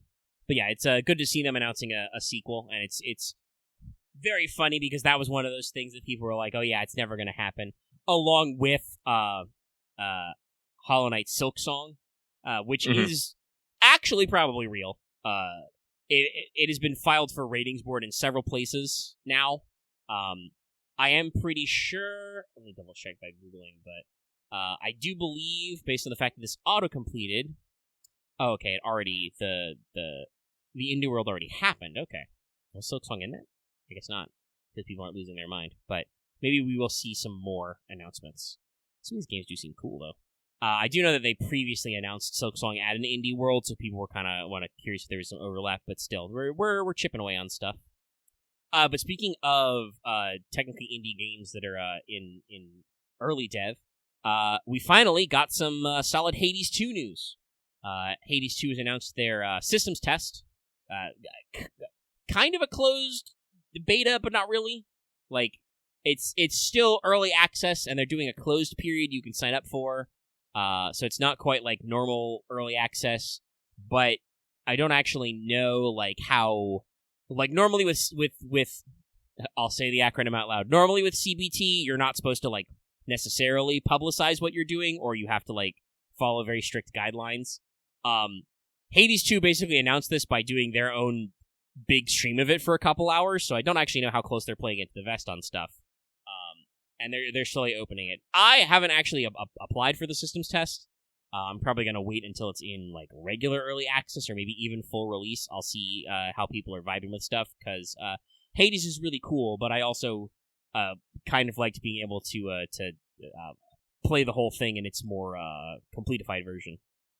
But actually having a playable few hours of the game means that we have new stuff, new art assets and character designs, and we've broken the internet's brain a little. As we like to joke, people are being normal on the internet, and internet normal is obviously not normal. Yeah, I was about to say, yeah. But so yeah, obviously we saw some character designs that we did already know about. Melona is there. We got a proper shot of Hecate. Hecate has abs. That's pretty cool. I'm down. More witch goddess. I'm about to say goddess of magic lifts. Yeah, let's go. She's gonna cast Fist. Obviously, we already knew that because she's related to Nyx. Nemesis is super hot, but she's back. We saw redesigns of some old gods. So Neptune's got a slightly updated look. People are really vibing with Aphrodite's new look. Mostly because it's super interesting. The basis of the plot seems to be that Kronos, the Titan of Time, has returned, and he is attacking the overworld and has locked up our underworld family. So Mel has to get out there and fucking slap face. Presumably him being the Titan of Time explains how that even if you win the game, it will just reset, for roguelike stuff. But yeah, so Aphrodite's got her war face on, literally, which obviously is very fun because it's become a lot more publicized these days in popular culture to understand that Aphrodite totally was once a war goddess. Aphrodite Aurea, that's our epithet with the Spartans. Aphrodite, as we see her, has a spear and stuff. Also, a lot of people are saying it's really cute because she's wearing Ares' war paint on her face from the first game. So it's a cute little nod. But we got some new guys. Oh, we also, Artemis has showed up and she's got some slight redesign elements as well. I think there's some art of Demeter, which also has her all armored up. Cool old lady. She's vibing. A little bit of different looks for a lot of the gods. We have some new ones, like I said. first of all, Odysseus is here. He's looking fly. We've got interestingly enough, because thematically, Artemis's like boons and other upgrades are not very moon themed, right? We do have canon art of Selene, nice. Moon goddess. That'll go well because I don't think he was in the systems test, but we know from like their early announcement trailers that Apollo is going to be in Hades too, and I believe, funnily enough, just fun crossover effect. Apollo is supposed to be voice acted by Colin Ryan, who plays current Alpha now. So there you go, fun fact. Yeah, so there's going to be moon buffs and sun buffs, and super hype for me. I do not believe she has a character design yet, but they confirmed Hestia's in this game. Yeah, let's go. So we're gonna get some fire shit. Basically, I think right now in the systems test, she has a placeholder story sprite, basically, because I've seen it a couple of places. Like just got like a covered up robe, but it's like red colored, so it's got like her color scheme. But no finalized art yet. But that's really rad. It means we're definitely expanding a lot of our boons and stuff, which is cool to see. Also, as much as like I said, people are like losing their shit over a lot of things. Hephaestus also appearing finally. Yeah. He's got a fun design. He is as you would expect, large and in charge. And has both a prosthetic leg and a wheelchair. But he's vibing. He's looking cool. So we got a lot of fun little crossover with people. So you got a lot of new designs. And like I said, the internet's obviously frothing because there's lots of hot dudes and hot ladies. But also, we've managed to achieve an even higher level of mood with Hypnos. It's been a few years, obviously, so Hypnos has a new vibe. He's grown his hair out, and he is now permanently eepy. He's just fucking reclining while some little birds like hold up his blankets. It's great. This game just looks rad. I mean, what do you expect? It's Super Giant, and they're doing a sequel to Hades, which is a game with a very distinct art style and look that's pretty good. But yeah, just all over the stuff on the internet. People are having a good time. We're gonna be having fun. Good character design notes. We're vibing. Can't wait to see.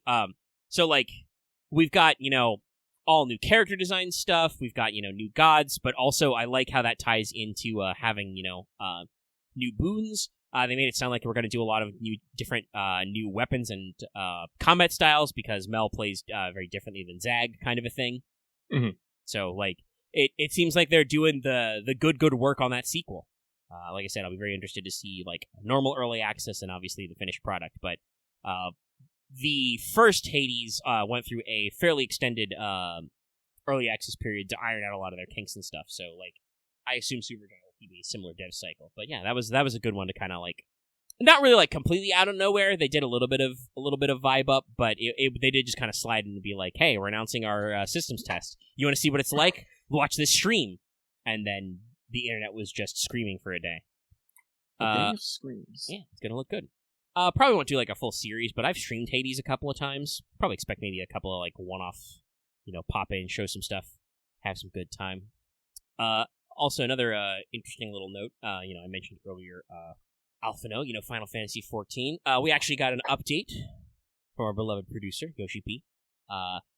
This, by the way, is why whenever you see the Game Awards categories and you see like best ongoing game and best community, that like 14 keeps coming back to those categories. Lots of other like studios, let alone lots of other people like spearheading a project, they would have had some very minimalist feedback or just not said anything at all and like worked on their updates in time. But Yoshi P actually sent out a message to all the players regarding the benchmark. Mm-hmm. If people don't know, if you're not caught up in the loop, you're not watching our Final Fantasy 14 streams, once again, how dare you. New X-Pack coming soon, only a couple of months away, Dawn Trail. It is going to involve an anticipated graphical update, where they're doing a lot to improve lighting engine, textures. Also, based on the benchmark, people have been calling out that like it's not just some texture and lighting differences, there are actual modeling differences. Like the animation skeletons are getting like additional parts. Like some people have said they're basically counting extra bones, quote unquote, of the animation in the face and stuff. So like actually getting some extra gas in there, Mm-hmm. So they released the benchmark. The benchmark serves, I think, basically two purposes. One, It's to let you know if your computer can still run Dawn Trail when it comes out, because they're changing the system requirements a little bit. The other is to give you a chance to preview your character in the new graphics update. Initially, a lot of...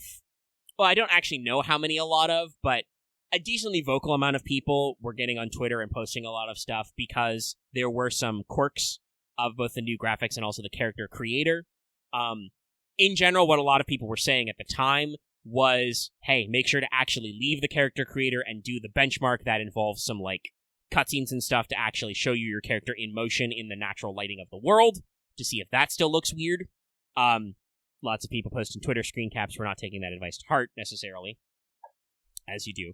But, like, this is the, like, leading point in that update Yoshi P gave us, which is just, basically he said, yeah, we designed the character creation menu 10 years ago to show off the power of the PS3. It is not necessarily reflective of all the stuff we've done since, so do actually make sure to run the benchmark to make sure that your character is looking right for the final version. And also, we're going to fix the character creation menu. They're actually going to change some of the lighting and weather effects to make it more representative of what the actual game is like.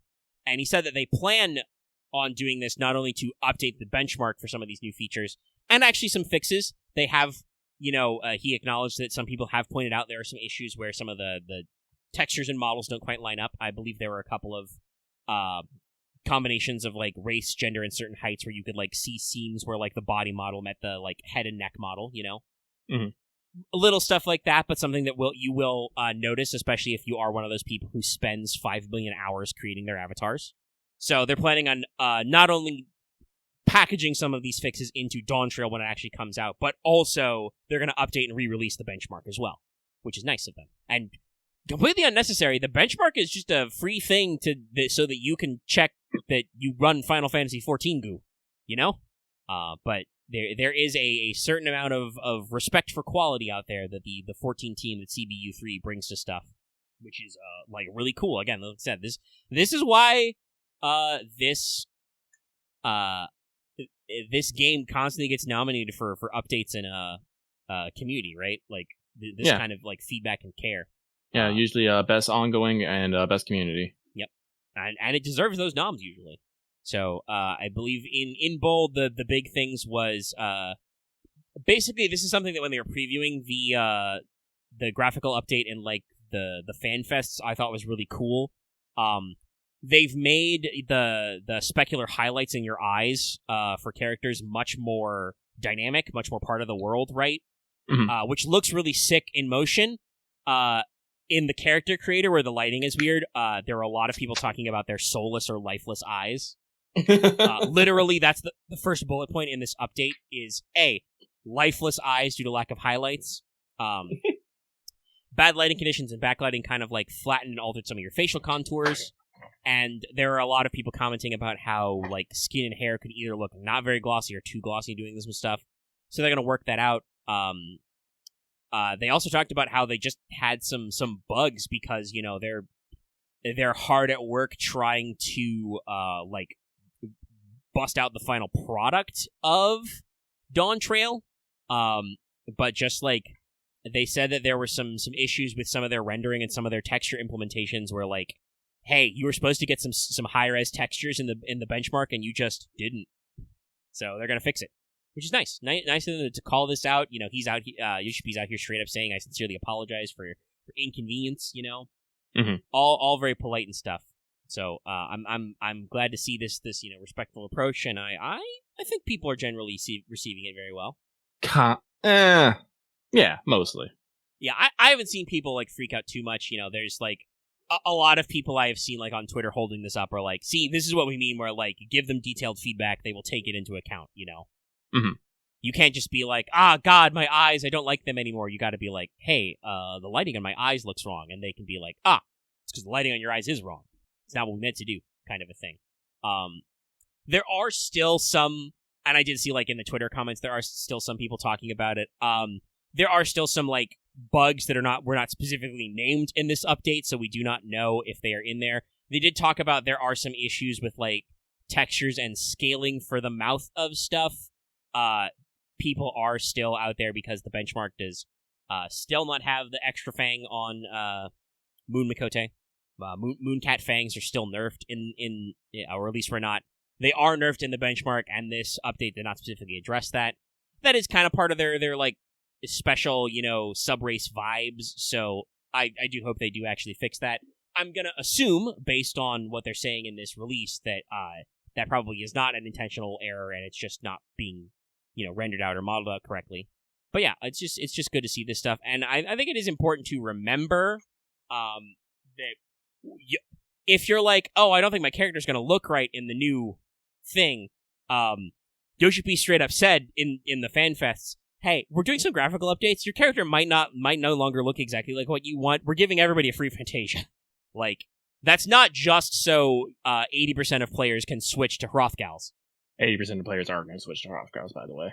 Yes, that's actually going to... I mean, I literally said this earlier. I'm seeing a lot of really good, fun, different things you can do with female Hrothgar models. I might actually fire up an alt just so I can play with the creator. I like my my normal character build, but also I'm like, man, we got some fun stuff for Hrothgar. I have seen so many people take pictures of meme images of house cats and translate that color scheme to a Hrothgar. This community is wild. But yeah, so the point of that is because they're doing this graphical update so that you can tweak your character without needing to get in it. So I'm like, I appreciate it. But yeah, it's a cool update. I don't know if I'll actually do anything. I like my Warrior of Light. Yeah, I think you said you're fairly locked in on what you got going on. I mean, have you actually fired up the benchmark and looked at your character in the new graphics? I have not. I might do that when they do the update. Yeah, just to check. I think you've got a specific vibe that you run very well. You have some very good portraits, yes, very good lambs. So I don't know if there's a change. Like I said, I don't plan on changing anything about my main VR character. I think I mentioned this in streams talking about different looks and stuff. Is I've unlocked new hairstyles and I've looked at them in the aesthetician, and then I've just gone nah, but I'll keep my current vibe. But yeah, there's your 14 updates. Everything's trucking. I've been going for a little over 2 hours now. I guess I'm according to the clock, I'm about 20 hours into Unicorn Overlord now, so I should probably update some of my thoughts on there. I'm pretty sure that number is semi-fake, though. I do leave the game on in the background a little bit sometimes. But also, several of those hours are definitely just me, not really quote-unquote playing the game, but just fast-traveling or sprinting between different townships and wildernesses to grab random crap on the ground and make deliveries and send guards places so I can get more of my items, so I can get more deliveries. But as you can tell, I'm, enjoying the game and playing it thoroughly. If I were to describe the vibe of the game a little, it's not a one-to-one, but I would definitely say if you're a Fire Emblem or Fire Emblem type game player, and maybe you're not as keen on the Switch to the full 3D art style they've done, definitely give Unicorn Overlord a check, because obviously it's in Vanillaware's very distinct art style, so everything is still 2D. I also would say that the part that I'm really enjoying, and I'm also I'm waiting for the game to open up even more and let me get even more crazy with it, but the way units in your formations work is really interesting. Oh yeah. Yeah, you talked about way back with the demo, it's a 2x6 grid and stuff, and there's a lot of interesting combinations you can do there. But that's definitely the part where I'm oh, this is where I have the fun is the setup. You can literally skip battles, and quite often I do when I look at the stats, and it just says, 260 damage to 0. I'm just all right, this battle is going exactly as planned. I don't have to look at anything. Yep. It's when the numbers are more balanced, I'm okay, let me see how this plays out. Or when I'm trying new units or new formations, I want to see how this works. But the real fun is assembling different units that go together and work on some stuff. And that is the kind of thing that Fire Emblem, for instance, does not go whole in. There has been some stuff with that's a three houses mechanic of bolting battalions to your individual units. You're still one unit, one square going through, right? Right. Whereas the best way to describe, because I'm not sure we've actually I know I haven't tried to put words on it. The way that combat in Unicorn Overlord gets in, like, the overworld, the actual, like, macro map, the overworld stuff is real time, and there is strategy there about, like, picking where your units move, prioritizing where to go and where to get those engagements and stuff, but, and that you actually have choice, but it is, like I said, real time. The actual fights are effectively turn-based because units have initiative and they go in that order, but that's when you don't have any control. It's all gambit-based. Lucky's mentioned this part before, the tactics and the way they work. Yep. You know, you have active points and passive points, which means abbreviates to AP and PP, which are very common RPG abbreviations, so it's very cute. So, like, that's where you get a lot of your meat and potatoes, and it is kind of trial and error because, I mean, you can do a mock battle anytime you're at a fort, so you can check your setups ahead of time, but it's definitely one of those things where you're adjusting a lot of stuff on the fly. You're not necessarily going to know exactly how stuff's going to play out in fights. I know that I've had to adjust my tactics occasionally to be like, oh, that's not proccing like I want it to, or like... The game has an optimized tool. The optimized tool is good for gear, I think. I don't necessarily agree with some of their optimization choices when it comes to tactics. I'm going to tell you right now, healing when everyone's at just under 100%, it sucks. Don't do it. Don't do it. That I do not agree with, especially as we get into more costly abilities, but, like, you want me to waste a whole ass red or blue pip on a heal for a guy who's, like, down 5 damage and will fix themselves anyway? Yeah. Or, God help you, like, oh, you know, because there's actually, the map is pretty spread out and you can access a lot of different storylines at the same time, basically. Like, I went up on a tear through Northern Corneria to handle the Laurent story for a little bit. So, like, I was kind of at a level parity for that. I, went back down to the deserts under Drakkenhold most recently. That I'm a little over-leveled for, So, like, your leveling can get kind of all over the place. You got a lot of stuff you can bounce back and forth between. So, like, I have some guys whose just, like, magic or physical defense is so high that even without guarding, they're just like, 1. You don't need to first aid that guy, my friends. We're cool. Cleric, they do not need to heal. I know that means that sometimes I do get these moments where my clerics are sitting on, like, 2 blue pips and just standing by, but that means everything is going according to plan. It means it's working. But yeah, so, like, that's very fun, and that's the kind of thing that, like, it's a little more in-depth than, like, a Fire Emblem style game is. Obviously, Fire Emblem has its own complexity and different stuff. But Unicorn Overlord definitely has some new unique twists that I do enjoy. I do kind of like the rate at which I'm picking up new units, though I do like the mercenary system. I have several mercenaries employed in my squad. I hire a lot of mercenaries, so I have more guards, so I can get more shit. Yeah, that's definitely, I've been using them more for that. I've also used them to supplement when I didn't have too many characters. Like, the game gave me one wizard early on who was technically skippable. You could just not recruit that guy. Don't know why you wouldn't, but, so I, hired an extra wizard. Still haven't gotten a second wizard, through normal play, so, you won't. I'll tell you that right now. Okay, so there is only that one guy? Okay, so yeah, so that guy continues to, chill in some of my team comps when I want to double up. I hired an extra cleric, but then the game was clerics. Yeah, no, you get, 4 clerics? Because you get... Well, Scarlet's technically a high priestess, which is just a cleric variant, but then you also get, You've got Sharon, who is the one they give you early to kind of replace Scarlet while she's kidnapped, but then you can get Prim, and you can also get Tatiana. I love Tatiana. No, Tatiana's got a great character design. So, it's good. Yeah, I hired a Griffin Rider to replace. That's fine. She's chilling in the fly team with Fran anyway.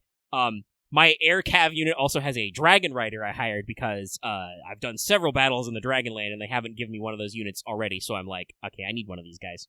You will get one, but no, I have an air cav unit of 3 Griffin and 2 Dragons. I'm just like, let's go! Yeah, very solid. And that's the kind of stuff I like, is mixing and matching, I'm honestly, at times, I'm kind of held back by the 4-man limit, because I'm like, oh, I want to build some because there are synergies, I'm starting to get my cavalry units up to, level 15-ish, where they get that cavalry call ability that in the prologue was so fucking stacked. And it's like, yeah, no, the game incentivizes you to build these, high-speed, low-drag cavalry guys, as quick response unit, basically. Same with flying, flying has its certain advantages. I heckin' love sword fighters. Their animations and movesets are so cool, and I love this idea of, this is a unit that punishes evasion. You're fighting thieves or archers who like to dodge, fuck them, sword. Just wait till you turn to sword masters and you get to equip 2 swords. Oh shit, you get 2 swords? It's fucking cool. I already noticed that Virginia has 2 shields. Yeah, no, it's great. I love Virginia, by the way. She's my fave. She's my girl. Virginia's great. I mean, it's a Vanillaware game, so like everybody has really good character designs, but there are a lot of fun characters. I love the run-in. Fucking Melisandre is so funny. Everything's so boring out here. What am I gonna do? My lady, the rebels are coming. Oh shit, they're led by that hot prince, right? Well, I'm just gonna fucking fight him now. It's great. Like you said earlier, Tatiana's great. She shows up first in story as a cleric wearing a plague doctor mask, but when she takes it off, she's got deep circles under her eyes because she's fucking tired. But it's like so character appropriate. I really dig it. I also do like that, like, you know, you get a couple of like specialized units or units who are already in variant classes who are like really good, but other than Joseph being your grossly overleveled crutch unit at the start, like most of them are in your normal level curve. You know, like, oh yeah, even though like Hodrick was like you know, one of the queens now, he's just fucking normal as fuck. Well, he got black magic wooge, so he forgot all those years. He's out of practice. I guess, yeah. Though, hey, when you get Renault later, he's like a fucking great knight. He's a promoted unit already, yeah. But he's still like in a rough level curve with where a lot of your guys are, so like it all works out. You know, I think when you get Dark Marquis Berengina, she's like, you know, pretty solid. Oh, yeah, she's also funnily enough, she is a unique unit because apparently her armor is ancient super armor. It's weird. You know, the Zenobians do have a weird sunken city. It's gonna rise again, probably. I've noticed there's a road that goes nowhere on that edge of the map. Just dives into the dip. There's a lot of fun stuff in this game. It's cool, but yeah, there's a lot of good stuff with good character designs and individual works. And also just, like, getting in there. Speaking of sword fighters, God, they gave me a lot. I guess it's because technically some of these are optional, but still. Again, there's no reason not to. Like, I've played through most of the game. I think there's only one situation where your decisions can, like, affect who you get. And then there's the third option where you can be like, no, I get both. Because when you get up to Bastorias, which is the Beastman Kingdom, there is an optional fight you can do where 2 beastmen are going to fight each other because they both have different ideals. And you can choose to side with them, or you can be like, no, I'm going to be the third party, kick both your asses, and take you both with me. Guess which one I did? Yeah, I know. More units. I want more guys. They're cool. Guys are cool. And I was a little concerned about my money, but then when like I said, I did one of those desert missions, and I got like 14,000 gold for taking over some command posts. My god. I make so much fucking money. Once you start getting golden eggs, those stack, by the way. Oh, they stack. Okay, yeah, I have you can only two from some stuff earlier. You can only equip 1 per unit, but they stack. And then because there's 3 items. You can get golden eggs, you can get banded weaponry, which also boost your gold. Oh. And then there's something called the Miser's Bracelet, but you won't be able to get that till you get to Elfheim because actually, it depends. It depends if you spared a guy or not. Now that I think about it. I'm pretty sure nobody in the game has asked me if I want to kill. I've killed. Well, no. This is actually it's one of those like delayed decisions because you're like through the first area. Yeah, I'm through corner area. We're in Dragonhold now. Like when you do the mission with Rolf and the sniper at the church. If you let them go, they will join you later. They will repay the favor. But if you don't, I believe you got to fight against them. And I don't know if you get the items if you do. Okay, so they got some stuff equipped. Yeah. Because the thief, I can't remember his name, but he has something called the Miser's Bracelet, which increases your gold by 200%, but reduces your PP by 1. But yeah, so there's a lot of stuff. Now you're just making me think with like the fact that you can stack golden eggs. I'm just like, so that means we're gonna have the money unit. Oh no, yeah, like you only get I can't remember what they're called, but they're the white egg because they're for XP. The XP ones stack as well, but that won't be later until you start getting things called chalices.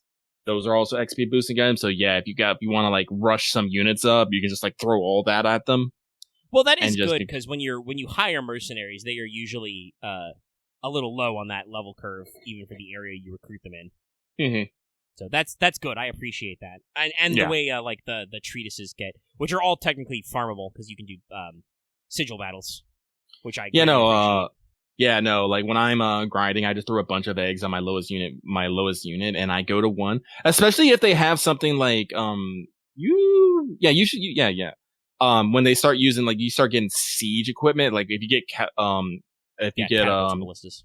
ballistas and you just put a low unit on them, they get bonus experience, and then I don't think they get as much experience as fighting it straight on. But I've used the catapult to take out 4 or 5 units at once, and it doesn't matter. Yeah, be a pretty big. I've had people normal units level from using catapults or ballista. So yeah, it all goes in. Some good stuff. Yeah. So all in all, the game is pretty good. There's a lot of varied systems. I like a lot of the units and obviously the art style. So I'm having fun. I'm probably gonna pop back there after this, as it is almost 10 minutes to midnight. We could start a little later because I had to juice up, but I'll probably pop over there and get back to it because I haven't as much been able to get into it today. Been juggling a lot of stuff with FGO. So yeah, we're having fun. Like I said before, the story is very boilerplate, and I do appreciate that while his attitude is generally written as just the goodest boy, you do have some decisions you can make as Elaine. You can be super pragmatic. You can be a little more lawful good type. They're not really outright options to be a dick, but you can be a lot more strict or loosey goosey, which I like. And you got to have a lot of fun. Me, I'm Omega. As much as I want to be a shiny good bestest boy, I understand defeating evil emperors don't come cheap. We will take all free hands. What's that? I can recruit you. You're in the gang. You do not get a choice. You are in the gang. I choose. You're in my gang. Join the squad. Show me what rapport conversations you have. Eat these bacon and egg galettes. We are going to bond over dinner. I don't know. We are going to bond over dinner. When was the last time you ate? I don't know, sir. If there's one thing I say that I wish I had a more firm grasp on, it's who likes what gifts. I'm going to be honest. I have never used a gift in my goddamn game at all. If I need to get someone's rapport up, I force feed them food. Food is better. I was experimenting with gifts before I actually unlocked a proper world city. Yeah, because the first world city you have to upgrade 3 times to unlock all its features. Yep. But yeah, and mostly I just throw the gifts to experiment because, like I said, the game tells you what type of character might like a gift. Sometimes their profiles in the library give you a line, but often they don't. So I'm just kind of I guess I'm supposed to just trial and error some of this stuff. Some of them are easy, some of them are try this with a character who likes reading. Hey, guess what? Characters like Selvi and Yana, your magic users, they're nerds. They want books. Then there's, character who likes finery. Character who appreciates their appearance. Character who likes flowers. Who doesn't like flowers? So, it's interesting. I also, while I rattle off some female names, you can give gifts to dudes, too. You can give them to anybody if you want to raise your rapport and hang out. From a bro squad with some bros. Throw it up. But yeah, I think the only thing keeping me maybe from solving everything through taverns is just that I'm still in a phase where I am spending lots of gold to pick up cool and unique pieces of gear every couple of town.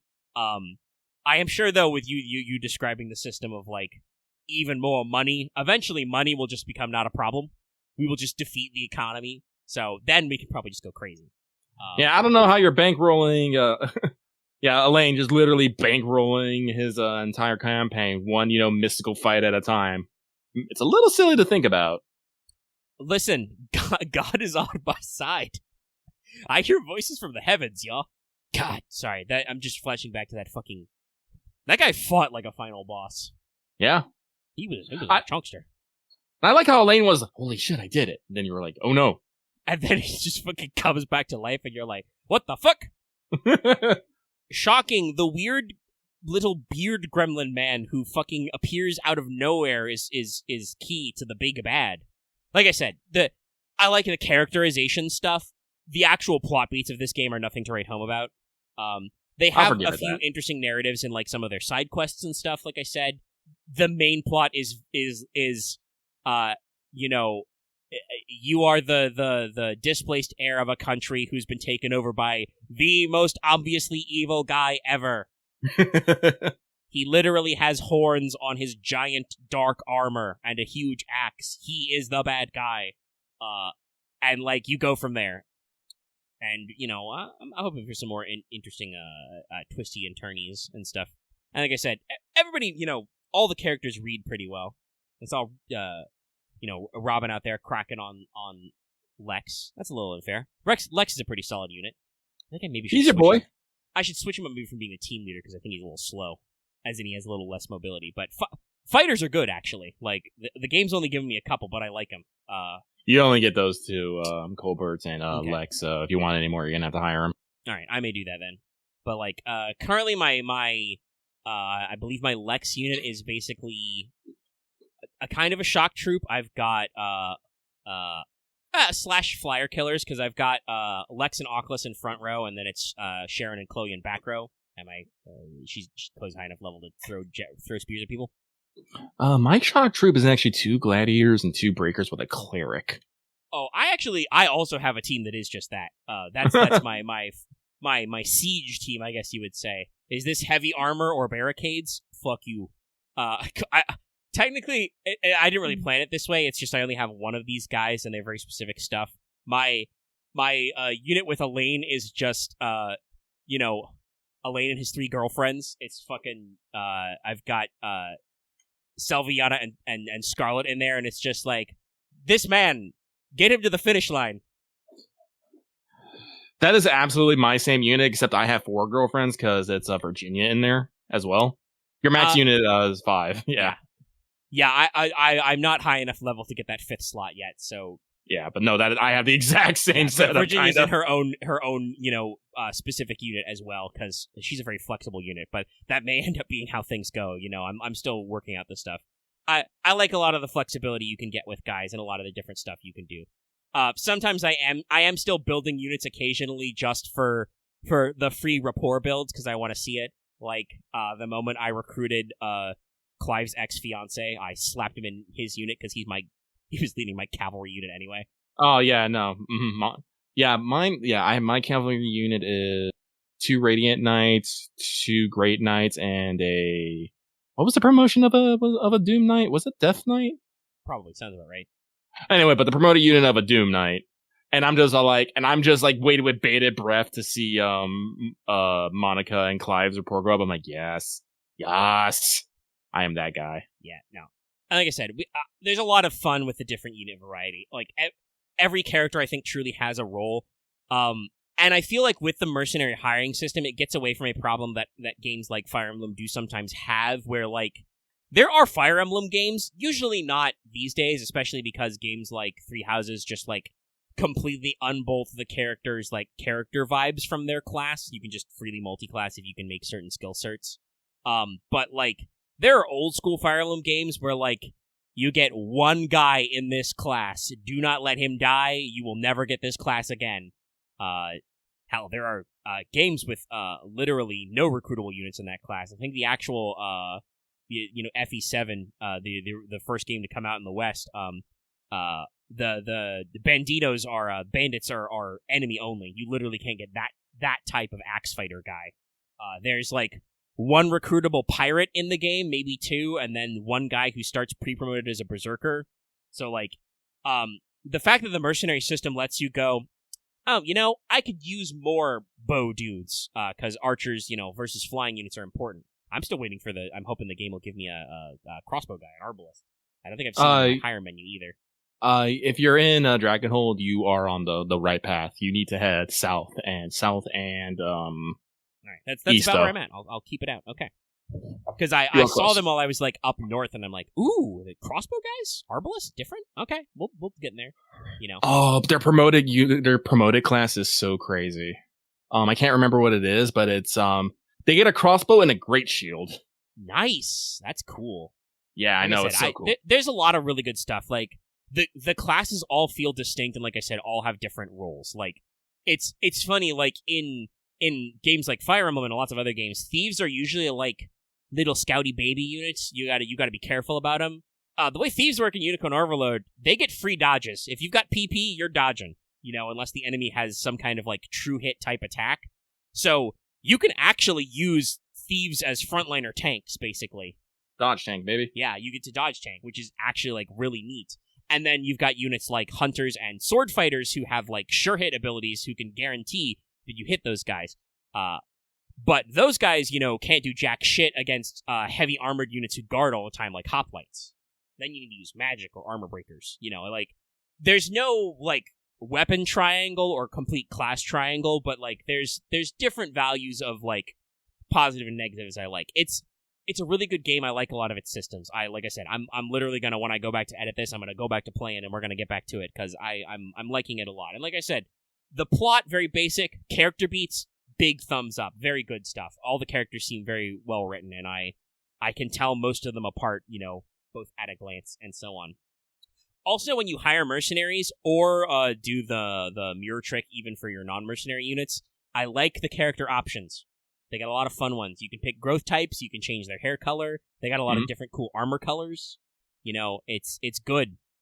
I do like that you can use the armor on your units and change, your characters, like not just your mercenaries. So if you want to give I actually learned this. Elaine actually has a unique armor color that no one else has, and I only figured that out because I don't know if you have to unlock it at some point, or it's always available. Because it was like I was in the late game when I did it, but because there's a race of ancient people called, like, was it the Anomoi or something that will come up in when you get the Bastorius, and apparently one of the armors that Elaine can. The Anomoi. It's like a bronzy kind of color, but I was like, oh shit, I'm gonna put that on him. So it's like, Well, that's so cool. I like that attention to detail, and you got like different ones, like, the star metal, the different bronzes and coppers and stuff.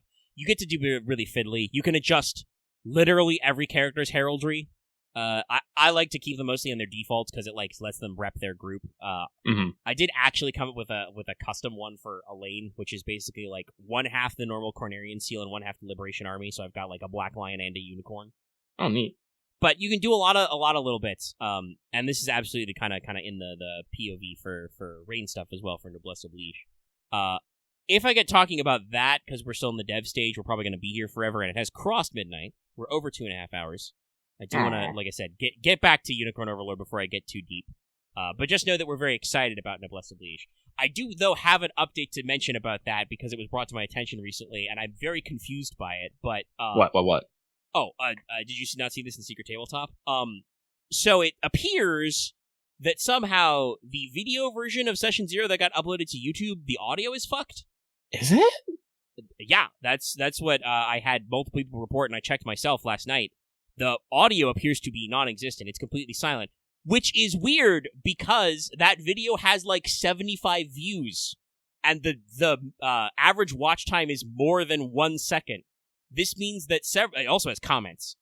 One of them is from Loth, the other is from a patron who I think may have listened to the audio version, so there's no guarantee. But like, people have clicked this video, let it play for a while, and have the option to leave comments, and did not tell me the audio was goofed. But I think I don't know what happened, if it was recent or original, and I just didn't know because it's like over 5 hours long. But I've delisted the current version that is uploaded on our Patreon. The audio version is fine. I think Axe double-checked that it's all there. So yeah, that's fine. When I have time, probably in the next week or so, but I will have to set aside some time because it's very long, I will be able to re-export and re-upload that.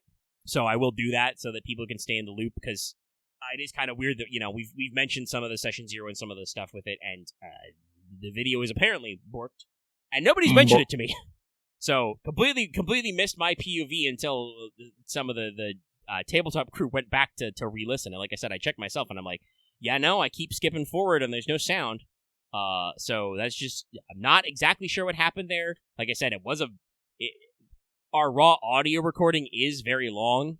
Actually, let's see, I got it right here. The timer on the MP3. Spoilers, I only have the original recorded MP3. The video version I uploaded, I've deleted my copy on my hard drive of that because it was fucking huge.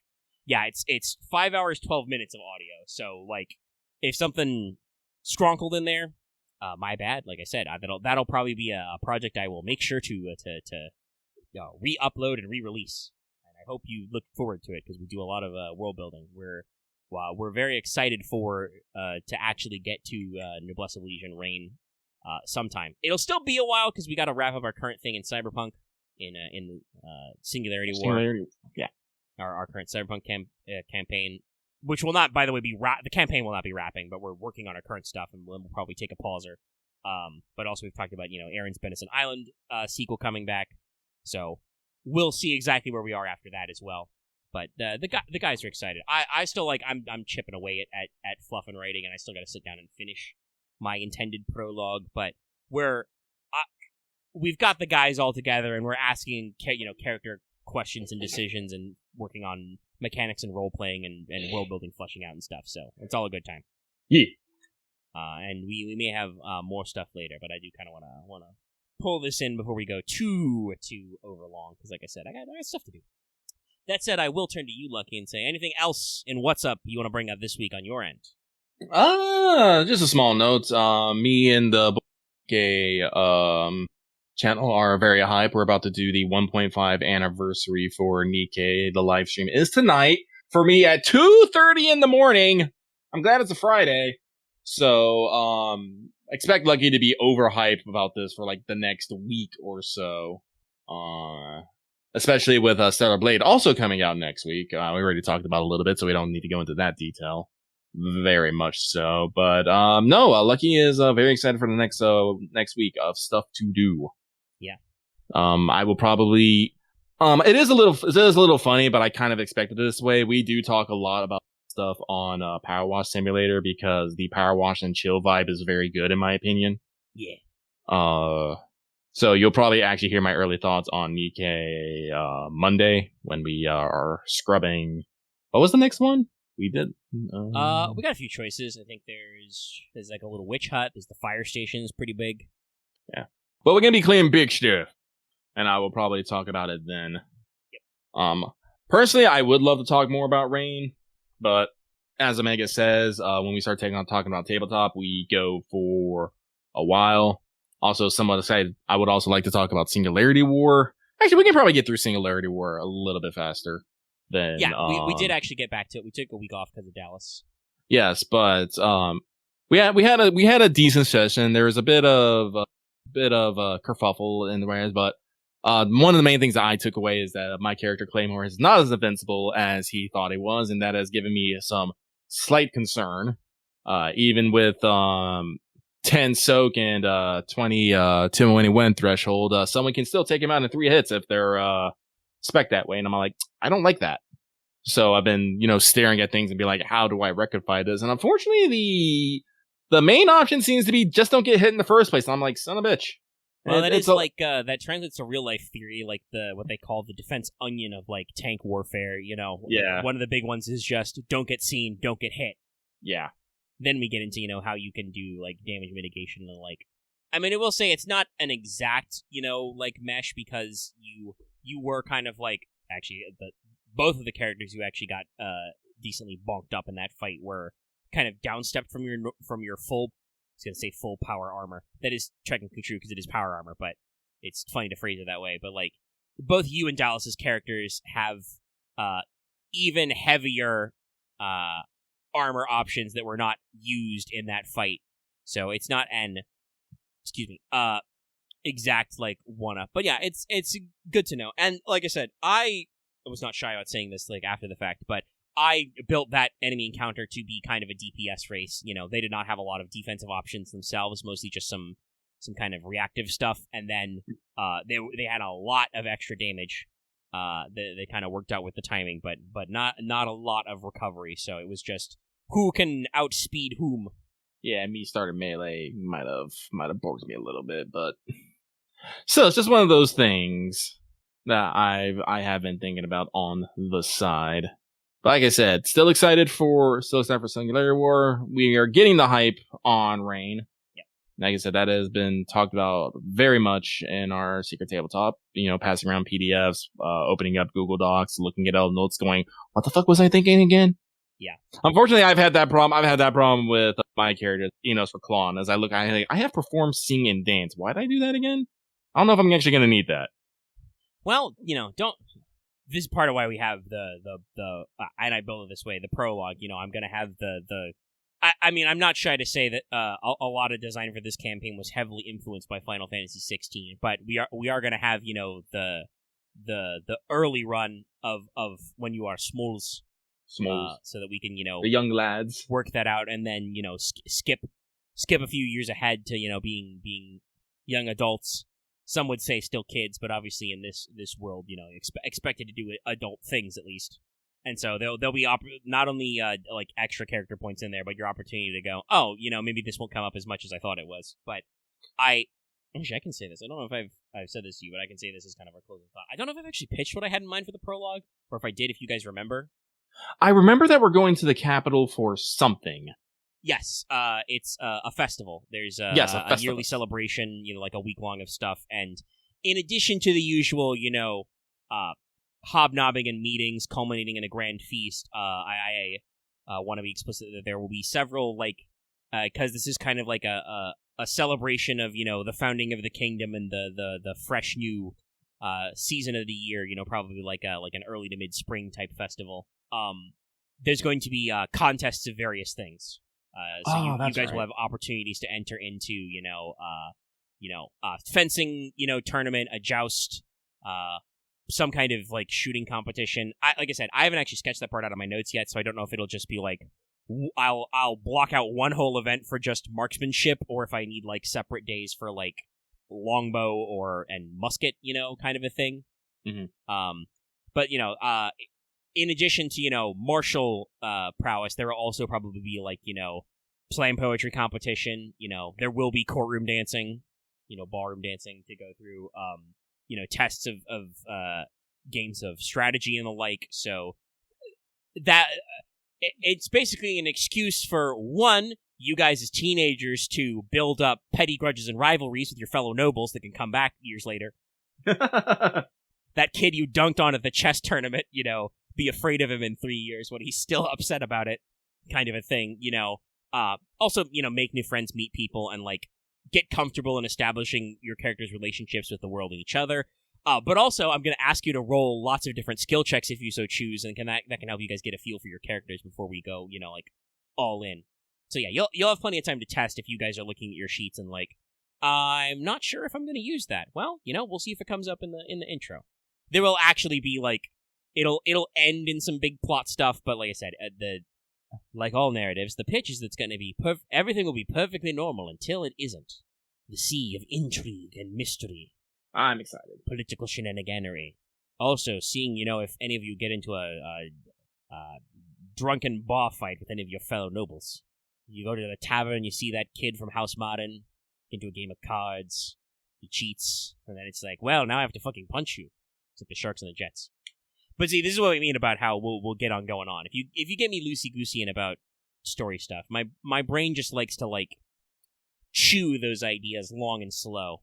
I think I mentioned before we did Snap Back to Rain, I was I'm pretty sure I still have all my ideas in my head, and if my brain just gets start working on them again, they're just gonna fall out, And it was true. Mm-hmm.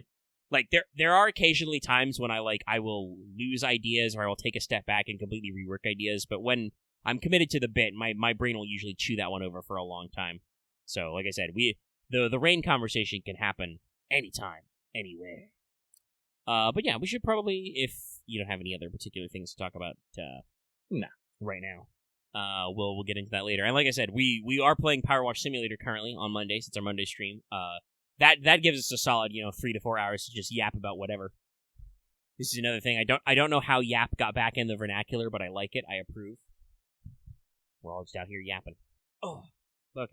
I say that because I rolled my shoulders and stuff. We're getting a little stiff in here. Thank you, patrons, for just immediately starting posting yap-related gifs. Okay, we'll get on out of here, though. We're having fun. We're going to get to it. So, hey, if you're watching this video on YouTube, fire us up a like, leave a comment, tell us what your favorite prehistoric animal is. Yes, I did remember that from earlier. Any other stuff you got going on in there. You can also check out our Discord link in the video description and our channel page. A lot of Discord channels for different stuff. If you want to join that hype the boys got for the new Nikkei announcements, there is a Nikkei channel in our Discord, among many other channels. I'm sure there will be much yelling there. Sorry, Aaron posted suddenly wonders if Conrad could dance at all. And then my immediate thought was Enos can teach him. Hell, Enos will even dress up like a girl. And oh shit, what's the dress up as a girl skill? Disguise? Do I have that? I should get that. That'd be great. I love these run of character decisions. This guy does sound like it fits your character, probably. I don't think any of the others. Maybe. I mean, Lesluck might need to be subtle as well, be incognito. But I don't actually know if his character temperament fits going in disguise. Well, I have disguise because Enos is actually very good with makeup. It's important. It's part of the vibe. It's important. It is part of the vibe. I'm gonna go double check that. But sorry, I tangented there. No, it's all right. Neuron's firing. We're having fun. Let's see. Just general Discord, stuff. Join our Discord. Yeah. I've mentioned before, that we're streaming several times a week. So Monday we'll be back at Power Wash if you want to just hang out, watch us clean stuff rigorously, thoroughly, listen gently to the sound of water rushing. It's great background music. That'll be Monday. Tuesday we'll have Fail Portrayal. Wednesday we have Final Fantasy XIV. Getting ready to do my second donjon in Endwalker. So, listen to us there. And make sure you're subbed to the channel and you've rung the bell for notifications. You always know when we post new videos. And so you can catch videos we post at weird times. Like I usually post, when it's on time, usually post Wanted at midnight when maintenance starts, for everybody. Which has already happened, by the way. Super Bunyan Wanted is out now. You can view it on this channel if you haven't seen it already. So, I think that's all the normal stuff. I would like to remind everybody also you can join our channel memberships, get access to membership badges and emotes, and like mentioned earlier and several other times, support us on Patreon. You can get the audio version of this show and general access to a lot of our Patreon stuff for just as little as $1 a month, approximately $10 a year for an annual membership. At higher levels, you can get access to video releases early. Like I said, check out that Wanted without the YouTube gremlin edit, without that edit bit snipped out. Access to topic polls and other things, and at our higher levels, you can get on-air shoutouts and listen to Let's Talk FGO get recorded live every week, like several of our fine patrons have done this time. Shout out to our fine patrons in the Peanut Gallery. But that is going to be it for this week. I guess we'll be seeing you back next week for more. Get ready for that big Mahoyo collab pipe, because that the stream is the 26th in Japan, so it will have already happened by the time we wrap around to the show here. So get ready for that shit. It will be a vib. All right, okay, that's everything I got from me. Good night, everybody. Good night.